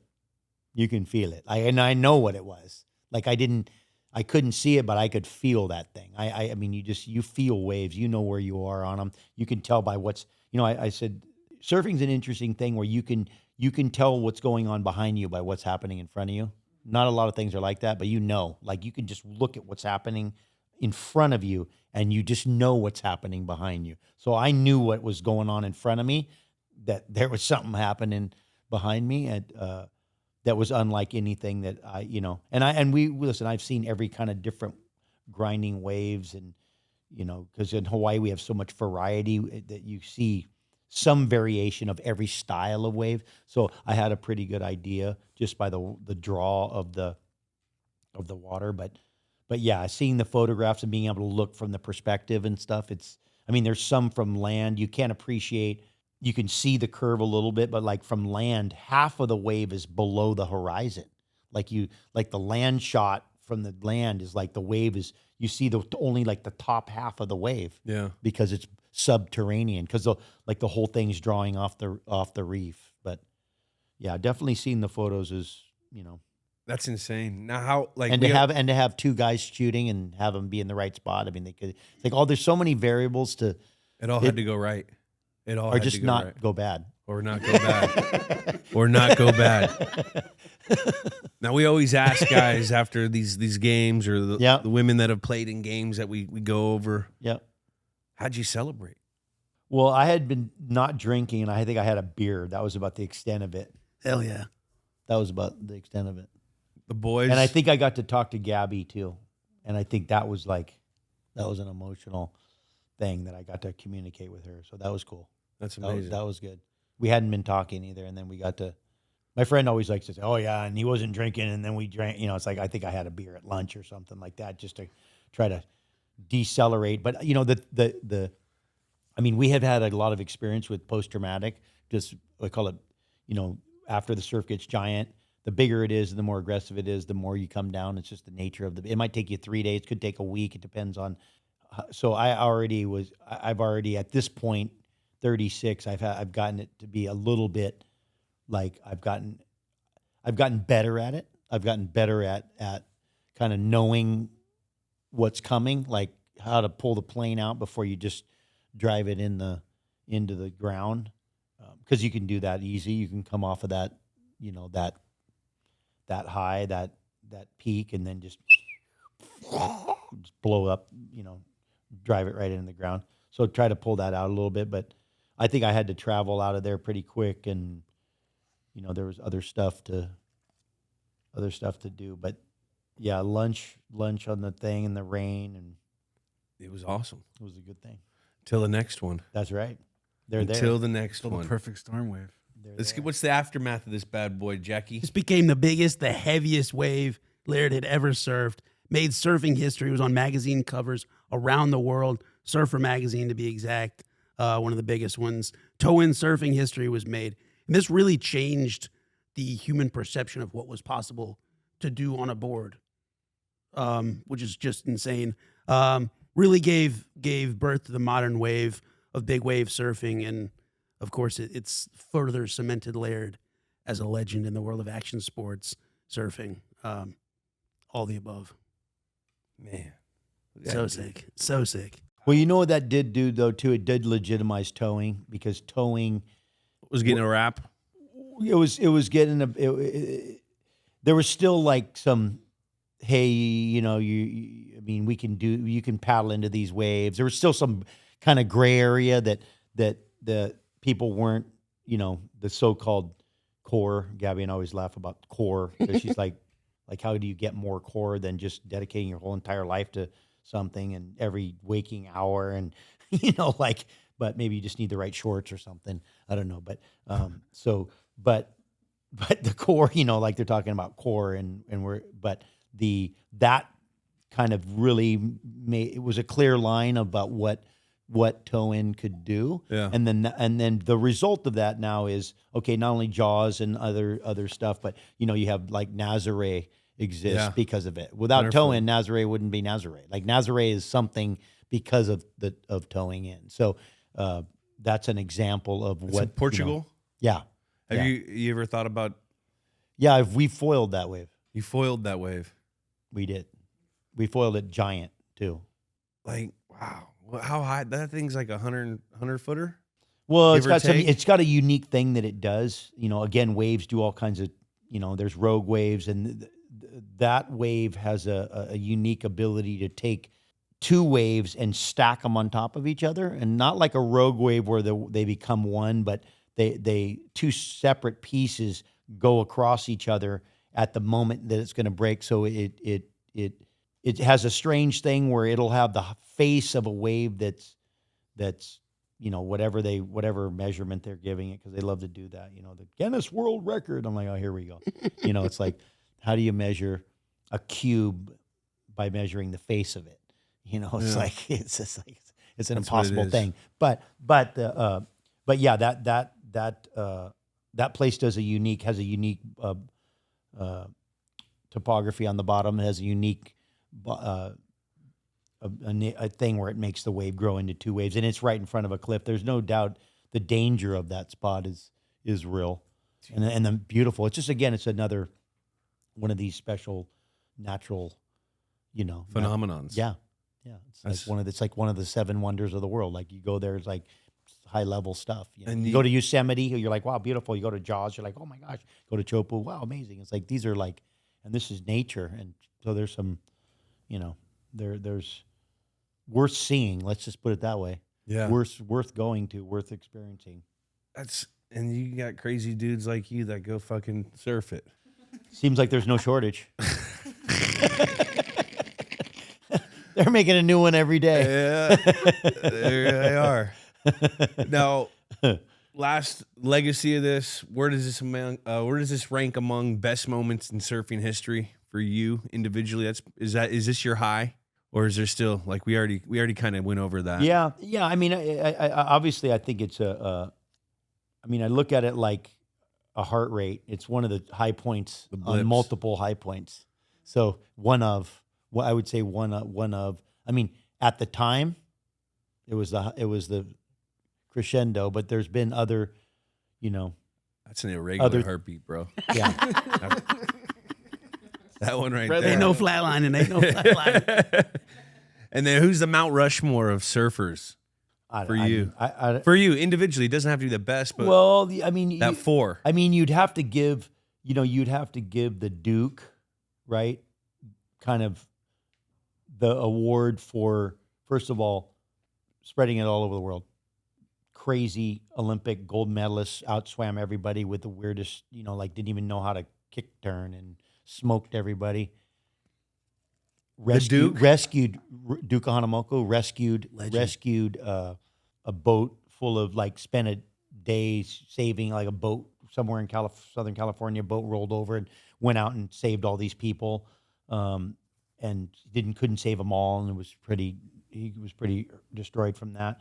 But somebody like that, like, you give it's hard for me to give it to anybody now, because I don't know if we're capable of that yet. I don't know if we can. I think that somebody like that, right? It's got to be somebody that has already lived. Yeah. So, you gotta be. Yeah, you got to be dead. You got to be dead. He's already. You can't. You only. That's a. You got to be only dead trophy. Yeah, That's true. Only the dead guys. And this. We're coming to the end where we score the game. We usually score a game. Okay. We'll score the wave, the name of the game, the name of the wave, the Millennium wave, the oh my god wave, the heaviest wave of all time. Which one would you like to pick? The Millennium wave? The oh my god wave? Or do you have something? Oh my god wave. The oh my god wave. Oh yeah. Like that. Love that. Score the game. Is this the greatest game of all time? Let's score it. The stakes of the wave, 0 to 10. Got to be like 9-9. 9-9. 9-9-9-9. Life and death, baby. 9-9. I'm going, I mean, you're pretty much dying if you don't do this thing right. Dunzo. And it's the heaviest of all time. Hasn't been done. That's a 9. Jack did 9.5. I did 8.9. Why 8.9, Kyler? My spectrum. The Russian judge. My spectrum. Russian judge. For converting this is tough. I'm doing my best here. I know. Star power, 0 to 10 of the team. The team. Probably get 5. 5? 5 guys. That's right, baby. I'm going fucking. You can include the wave too. The wave? Oh, yeah. Okay, well. So then you get 9-5. 9-5. I'm going star power. We got 10. It's Laird, baby. Let's see Russian judge. Jack did 7 even. I did 7 Yeah. even. Oh, look at wow. these guys. Just the amount of people. Like we do a football game. You get, there's Yeah. 53 We guys. got it. It's It's There's okay. a lot of, Fucking guys. Yeah. The wave Gameplay. play, or should I say the wave wave play? play. Usually how the game goes Yeah. is back and forth, wave. That was, the wave play was pretty, that was, I go 9-9 again. 9-9. Jules. I got to go 9. Jack with an 8.1. Me with the 7-3. 7.3. This is a good score. These are good scores. The name of the wave. The Oh my God wave. And also the cultural impact too. The cultural impact, it's a huge. Significant. I got to go first. 0. 0. 0? That might be That's our first modesty. zero. That's That might modesty. be our first zero in the nut house. Cultural impact. We didn't even think we could surf this fucking wave before. I'm going 9. Jules with 9. Jack does a 7.6. Oh, I did an 8.8. What's our grand total? Calculating. 8.16. 8.16. That's Where's it pretty rank good. in the games that we've done? Very That solid. puts us at 17, just above the 2011 NBA Finals Game 6 Mavs versus Heat, and just below the wide right Super Bowl 25 with the Bills versus the Giants. That's respectable. That's very respectable. Hell yeah. I'm in good company. A lot of good company. Okay. Well, Laird, Yeah, thank you so much for coming on. totally. Games with Names. This is Yeah. Waves with Names now for this specific Yeah. episode. It's Glad been we a could pleasure. slide in there. Yeah. What do you? Oh, that's my little doggy, Rocky. All right. Also, check out Laird Superfood. We're all So, consumers. yeah. of So that. Laird, Long-time lover. You got your superfood. Can you give us a little Yeah. rundown on that? What we got to tell the folks? Well, there's a lot of incredible products in that line, and it started from like my own personal love for coffee, Yeah. and then using that as energy, and we kind of the basis is really that all the ingredients are whole food ingredients, Yeah. so we're not putting any weird stuff, no bad oils, no bad fillers, we have incredible greens, incredible red. Performance mushroom stuff. We have all the creamers. We have instant line. We have incredible hydration products, and we have crazy bars. Yeah. But really just stuff that you can go in with a free conscience. Yeah. Stuff Definitely. that's good. So, and there's nothing that somebody doesn't like. Like I said, there's something for everybody. And He's got this turmeric powder that I'm gonna put on my ribs. yeah, you can do that. I'm gonna cook with it. You're gonna thank me for that. That's high level. And for all you guys that are listening out there, like, just to put in perspective, this guy's 60 years old, and whatever he puts in his body, you should definitely put what he's putting in his body. He looks like he's fucking 31. Facts. Well, Jacked. the thing is, we have all the good fats. We have all the Handsome. good nutrients. Surfing. My bad. Go ahead. I just was Chicks- going. chicks- I was- Amazing. Chicks dig me, but they're all my daughters.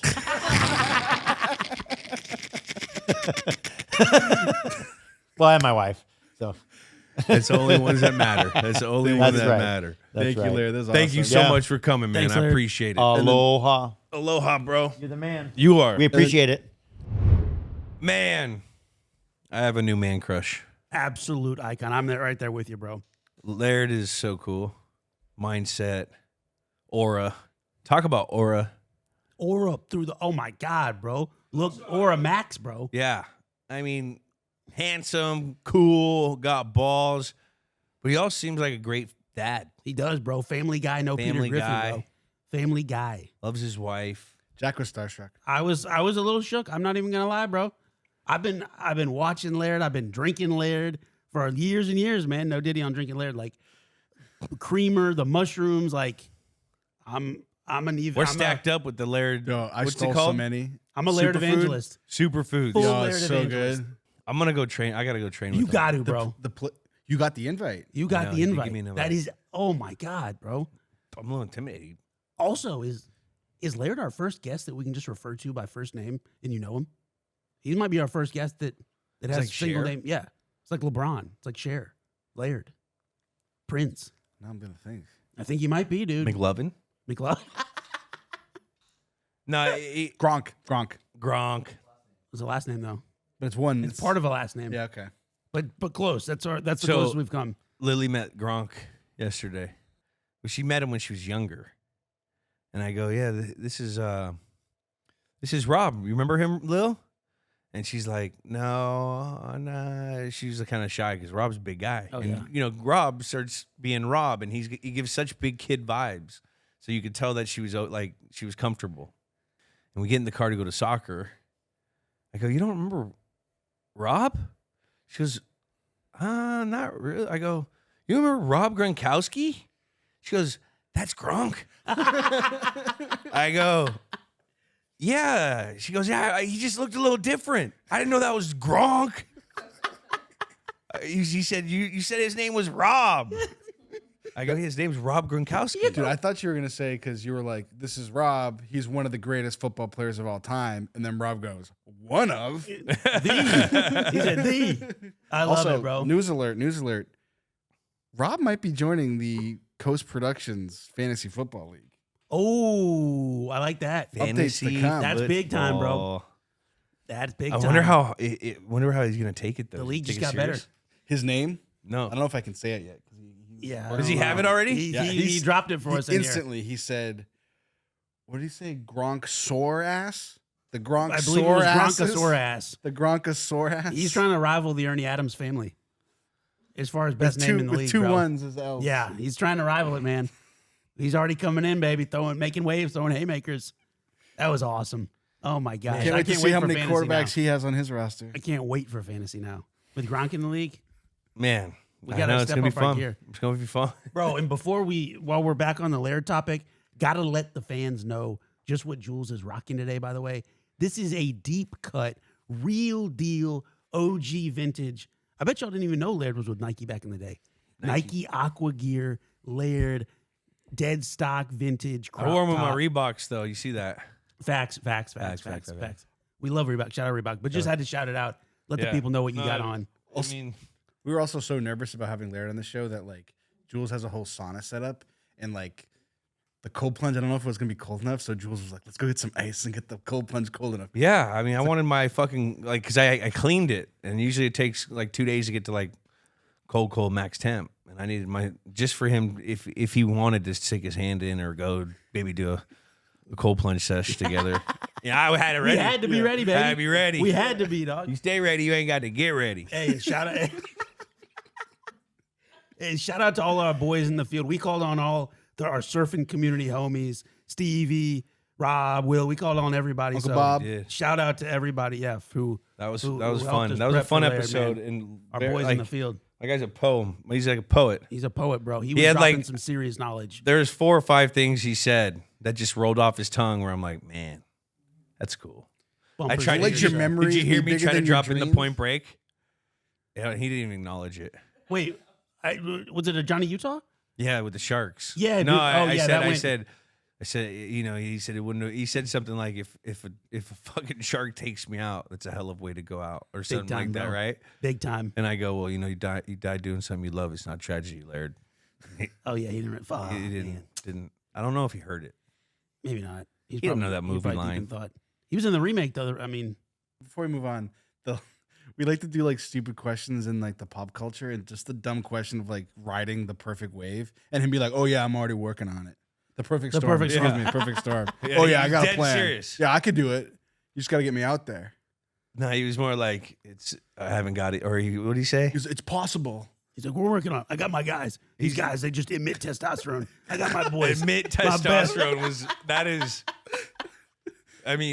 that was sick. Sheesh. All right, what do we got here for this post-guest segment here? NFL Week 1 around the corner, which means it's fantasy football draft season.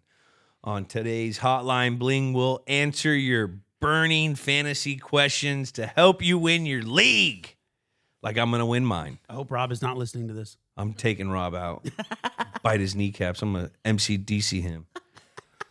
Again, that number is 424-291-2290. Let's get into it. Also with Gronk, I told Lily that Gronk could take John Cena. Oh, totally could. Just because that's the only way she'd think I'm cool, is if I know someone that'd do that. So she looked at me, she goes, does that mean he's stronger than you? I go, it was defeating, but You admitted it. I had to tell. Oh, man. I had to tell my daughter. Yeah. I got Lil's a John Cena head. The John Cena. Loves the John She doesn't Cena. say John that no Cena. more, though. She's No. grown out of the John Cena. Oh, man. Hey, what's up? It's Troy. I was just wondering about the Atlanta Falcons this year, especially for fantasy. I've been thinking about Bijan Robinson a lot. I think his upside is just way too high, and he was underused last year, in my opinion. This year, new head coach, new system. I think he's going to be a big breakout player. Now they get Judon and with Justin Simmons. I know it's not fantasy, but Falcons are looking devious if the coach can figure it out. Yeah. I mean, what's the question? Is Bijan Robinson a monster? Yeah, what are we thinking? Yeah, I think he's going to be. He was electric last year. He's got to stay healthy. Yeah, not a lot of bell cow backs out there either. So The thing is, they had the other back. Who's the other? Algier? Tyler Algiers. Algier. He was getting a lot of the run. Maybe he gets a little more of it this year, Bijan. But, I don't know how the team's going to do with it. Maybe they do the two-back system to, like, try to save the guy because you want him in December. And this team, I mean, that Judon trade, I think that's a win for both teams. Yeah. Judon didn't want to be there anymore, for that price. And that, they're not going to, the Patriots are looking at it. He's 32. He didn't play last year. We can't reward him. That's how I think that they probably think. Then you get a third for him. And you get a third. This Falcons offense. So the Falcons, they're going to pick up a guy that they needed. They needed an edge guy. Like they lucked into that. This right here makes the Michael Penix pick look a lot better, I think, because they should have used an edge guy. They couldn't stop the run or get at the passer last year at all. They lost a lot of those one possession games last year, I swer. I don't know the exact And number now right you got a pass rusher like Judon. Like that's gonna be. They got a really good team. It's gonna come down to the coach. Like what's our guy Troy said? The coaches can figure it out. And they got like from a fantasy perspective for Robinson, there's a quarterback there now. So that makes the offense better. More There points is. potentially. You have to think he's going to get a lot of the touches, particularly in the red area. Good pick. I think it's a good. PPR, I think you're not PPR. Amen. I think Bijan. I think this is a really good question. I think great trade for both. Judon's going to go to a better team, have a chance to play in the playoffs. Patriots are going to get a third rounder. They need to get some linemen. Let's go. Maybe a playmaker. You never know. I like how you described them as devious. That a baby Troy. You see that? Troy said I like that. they're That's a devious. good word. Guys, it's Ricky from Burrillville, Rhode Island. You guys have been a part of my morning routine since Sam was on hosting. You every week makes me get up out of bed, be able to listen to that podcast and get ready to go to school. But my fantasy question is, I took CeeDee Lamb in the first round, third pick overall. And right now I'm just a little worried with my pick because, the whole contract issue with Jerry Jones, not really seeming to want to get a deal done with him. What do you guys think? Should I trade him for something more safe, or do you think I should just hold on because of that output that he could potentially have for my team? And yeah, that's pretty much it. Thank you guys for giving me something to look forward to each week for classes. All right, see ya. Ricky, no problem. We're honored to have you. Is he listening to the show during class? Dude, I hope so, bro. That's how we're dropping serious knowledge, man. Well, this is 400 level stuff. I guess I haven't dropped enough knowledge. Because first off, what is my guy doing having a draft this far before? Early. Yeah. Well, we can't have draft. We still don't even know who's Still hurt. Yeah. And You do listener, draft who's night making the before roster? week 1. Like, you need to have cemented rosters before we start drafting. We're at 90 guys right now. Facts. I mean, what if you drafted Adelson or J.J. Adelson. McCarthy?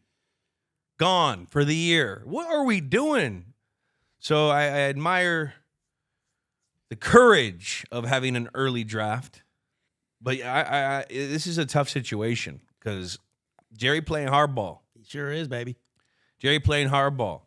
And what makes me a little scared with the CeeDee Lamb situation, when he comes back, is he going to be in football shape?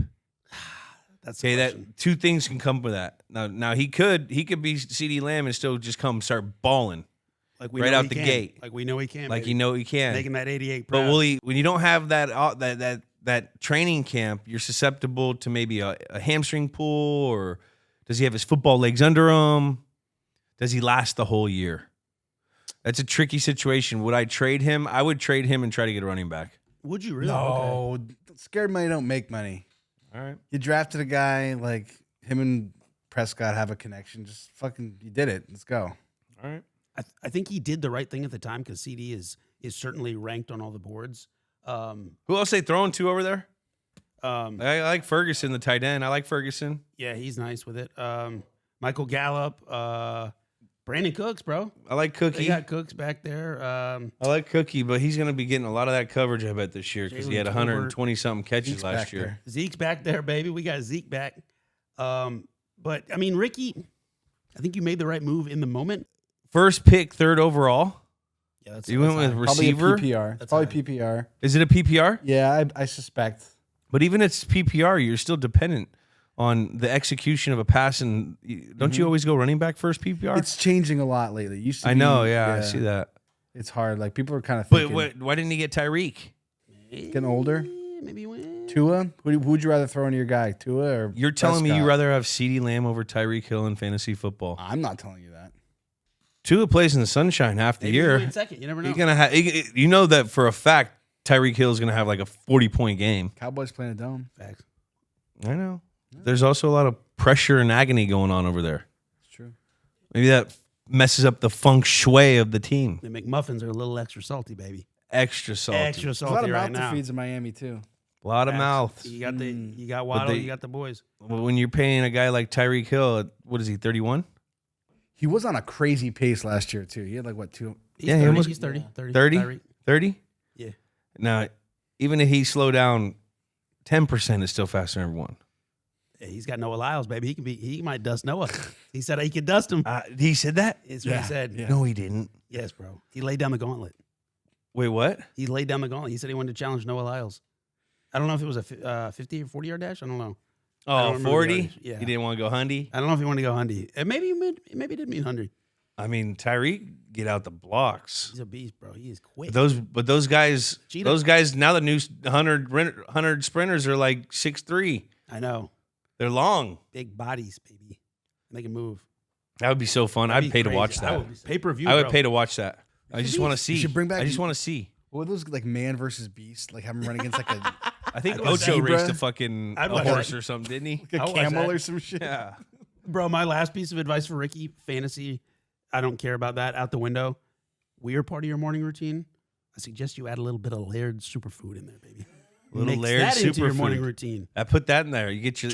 You Get know you what? right, If Ricky. you would have done that, your cognitive, because of all these mushroom supplements, would have made you realize, like, man, we should have probably had this draft 6 weeks later. Next year. Get those adapted. Next year. Yo, Julian. Actually, Mr. Edelman. My name is Joey. I was wondering who do you think should be the second or third pick in fantasy? Big fan. Go Pats. Second or third tape in the Second- fan. Second or third pick. So this is the conversation we're having. CeeDee Lamb. Is it so McCaffrey won probably? So is it CeeDee Lamb or Tyreek Hill? I think we covered it. Yeah. Yeah. I mean, or do you throw like a Jamar Chase or Justin Jefferson in there? Probably not. Jefferson. Nah, I know Justin Jefferson and Sam Darnold. We might be seeing some ghosts out here, Ray. Yeah, I don't know about that. I don't know. I'm interested to see Sam in a good offensive scheme. I don't know. Colin Cowherd's got me thinking about Sam Darnold being decent. Really? But remember how he gets his takes. What? How he told us he just likes to what's the best story. Not No, but he necessarily what likes Sam thinks. Darnold. Over the years, he's always had his back. He could be Baker Mayfield type season this year. That's what I mean. Yeah. Because he got a lot of talent around him. We got one less with Addison out. Yeah, it sucks about Addison. It's terrible. But I mean, who'd be kidding? Did we think J.J. McCarthy was going to come in and light it up right away? It's NFL media going crazy in early preseason. All right, let's do two more here. Right on. Hey, Jules. Wondering if it's worth taking Tom Brady in the last round of fantasy draft this year. Let me know if you have any insight on if he's coming back or not. Thanks. Tom Brady in the last round? I mean, I'll probably do it if he's available. Don't hate it. You do like to hoard quarterbacks. I do I like a hoard quarterback. And speaking of Minnesota, Because you can get Send trade bullshit- bait. But then send bullshit trade offers all year. I mean, you need a quarterback. Those quarterbacks outperform your quarterback so much better than what your quarterback. The only reason you beat me last year in the playoffs, which I'm still bitter about, is because I was on a beach in Costa Rica on Christmas Day, and fucking Josh Jacobs Flex. didn't play, Flex. and I just like the one time I didn't obsessively check. I'm on my honeymoon. I didn't obsessively check fantasy football, and you fucking beat me by like 4 points. Bullshit. What do you I can't think. I can't take credit for that win. I gotta sit and thank each and every individual on my fantasy football team. My guys went out there that day, and they put a little extra into it. They caught a couple extra balls. You DMing players after a win? You know, yeah, I thank them all the time. congrats, King. Congrats, King. You know, I gotta take those guys. They had the competitive stamina in the championship rounds to be able to overthrow your guys.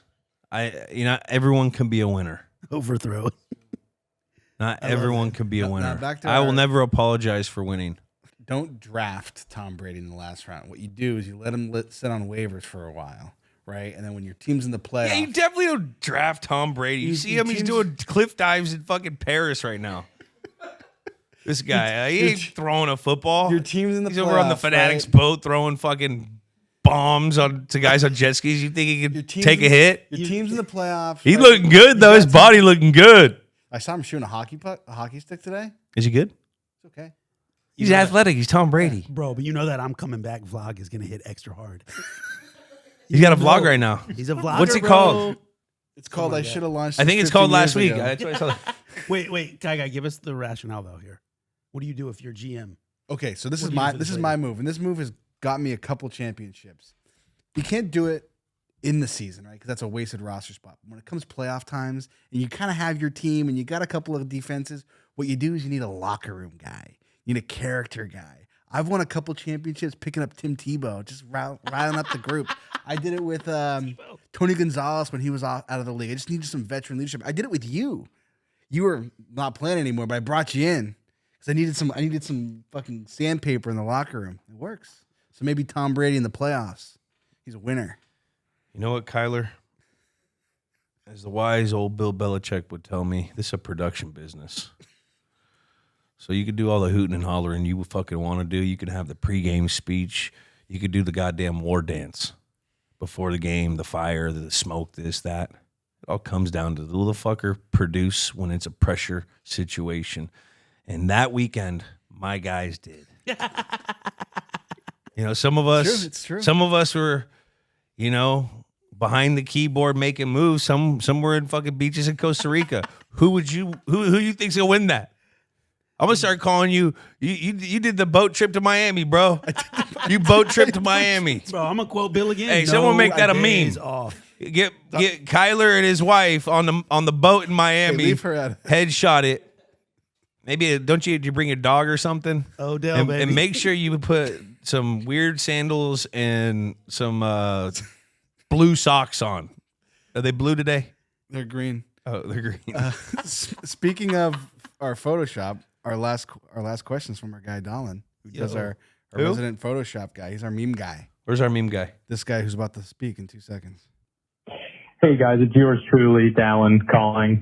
Obviously you've had incredible guests, some white whale guests, but the last episode with Macho Man Randy Savage speaking to Jack got me thinking, who's your, nut house in the sky guest you wish you could get? Like Macho Man would have been incredible, Bill Walton, Mike Leach, those guys that we may not hear from that would make a perfect addition to the Nut House interviews. So just wondering who might fit that list for you. Love you. Bye. I mean, those three right there would be amazing. I agree. Dallin, never to correct you. I love you, brother, but Macho Man took over all three of us that day. We were embodied. Oh my God. I know. He came down here and he spoke through all of us. That's my only correction, but yeah. Mike Leach, Legend, bro. when I would go hang out with Danny after like Super Bowls and stuff, we'd go get, have a couple pops or something, and we would call Mike Leach every time, and it didn't matter what time of the night it was. He would pick up and he would talk to us for like 45 minutes, telling us crazy stories. I don't really remember because of those adult beverages that we had, but I just remember we would call him all the time, or he would call us randomly, or Danny, and then I would be there.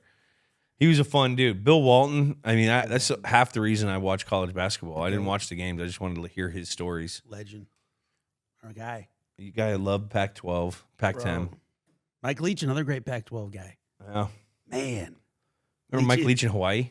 That's so beast.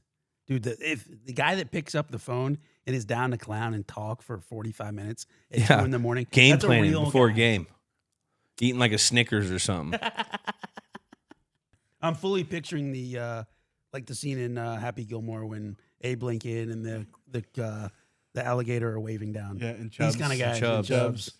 All right, so those kind of guests. Yeah. Vince Lombardi's a great one. Yeah, Jim Thorpe. Walter Payton. Great one, beast. Walter Payton would have been fun. I heard he was a cool dude too. Huh? Madden would be awesome. John Madden would be the best podcast guy ever. Oh, my God. He would be goated. You know who I'm thinking of, too? Wait, Nick Cage is playing John Madden? Yeah. Yeah, what do we think about that? Nick Cage knows. So it's the director, David O. Russell. He did Silver Linings Playbook and The Fighter. He's great. He's a great director. Do you think I wonder where Nick's audition was. Did he Cage, audition? They He doesn't didn't. have to audition. Oh, man. You don't think Nick? I don't think No, they just said, "Hey, we'll put Nick Cage as John Madden." Nick Coppola. What do you I think love John Nick Madden would Coppola. think about Nick? He probably like The Rock and stuff. Yeah, I don't know that. I wonder. How many But Nick games of Cage in football the do you last think- 15 years has been different. How many games of football do you think he's watched? Maybe he's a big football nut. Maybe we're low-key. assholes. Maybe Nick Cage is going to knock this out the sky. He better maybe- be work. If anyone could do it. He better be working on his Madden catchphrases. His boom, boom, boom, Now here's a guy. boom, tough acting to acting. I mean, he got to get in there, baby. I got faith in him, but I you're do right. love The Rock. You like The Rock as John Madden? No, The movie The Rock. the movie The Rock Oh, God, Jesus. with Sean Connery. Sorry. Maybe we gotta get Goated. Nick. We gotta get Nick Cage in the Nut House and just see what his. Yeah, maybe we got I to. would like Maybe we start the PR campaign now, so we get like an old Raiders game. See if what he knows. I'm sure he's done. He's a professional, so he's going to do his research. This guy would probably research the shit out of it. He better not be going in bare knuckle Barry on this thing. Yeah, let it wing it. I got a couple because I think you could go like moments, like games, and go backwards. So I was thinking Olympics just wrapped up. Jesse Owens, Jesse Owens. the Olympics in Germany, winning That some would've been- gold medals in front of fucking Nazis. That's That'd be fucking sick. sick. That would have been. That would be all time, bro. Man, maybe just because we're talking, we've been talking ball. We've been watching Hard Knocks. A guy from the first season of Hard Knocks, Goose, baby, Tony Saragusa. He'd be really good. Goose, baby. He's been on. I think Goose would be great in the Nut House. What about Al Davis? Al Davis just win, baby. That'd be awesome. George Hallis? George Hallis, some of Curly the- Lambeau. Sick. That's a great question. That's a good question. Let's put that in the comments and poll it and see Yeah. what people would we'll, do. we'll clip that out. Nut Thank you, House in the Donald. Sky. Thank you, Dallin. Great question, brother. Great question. Bill Russell. Bill Russell, man, the greatest winner of all time. I did a signing with him. Were you really? Oh, did you really? Thanks again to Laird. That was a fun episode. Very cool episode. Hope you guys loved it. It was fun for us. That's been another episode of Games with Names. Subscribe on Apple Podcasts, Spotify, wherever you listen to podcasts. Comment a game you want us to do. And remember, Rate and review. remember to follow Games with Names on YouTube, Instagram, X, TikTok, and Snapchat. Leave a message on the hotline at 424-291-2290. We'll see you guys next week. Later. Games with Names is a production of iHeartRadio. For more podcasts from iHeartRadio, visit the iHeartRadio app, Apple Podcasts, or wherever you get your podcasts.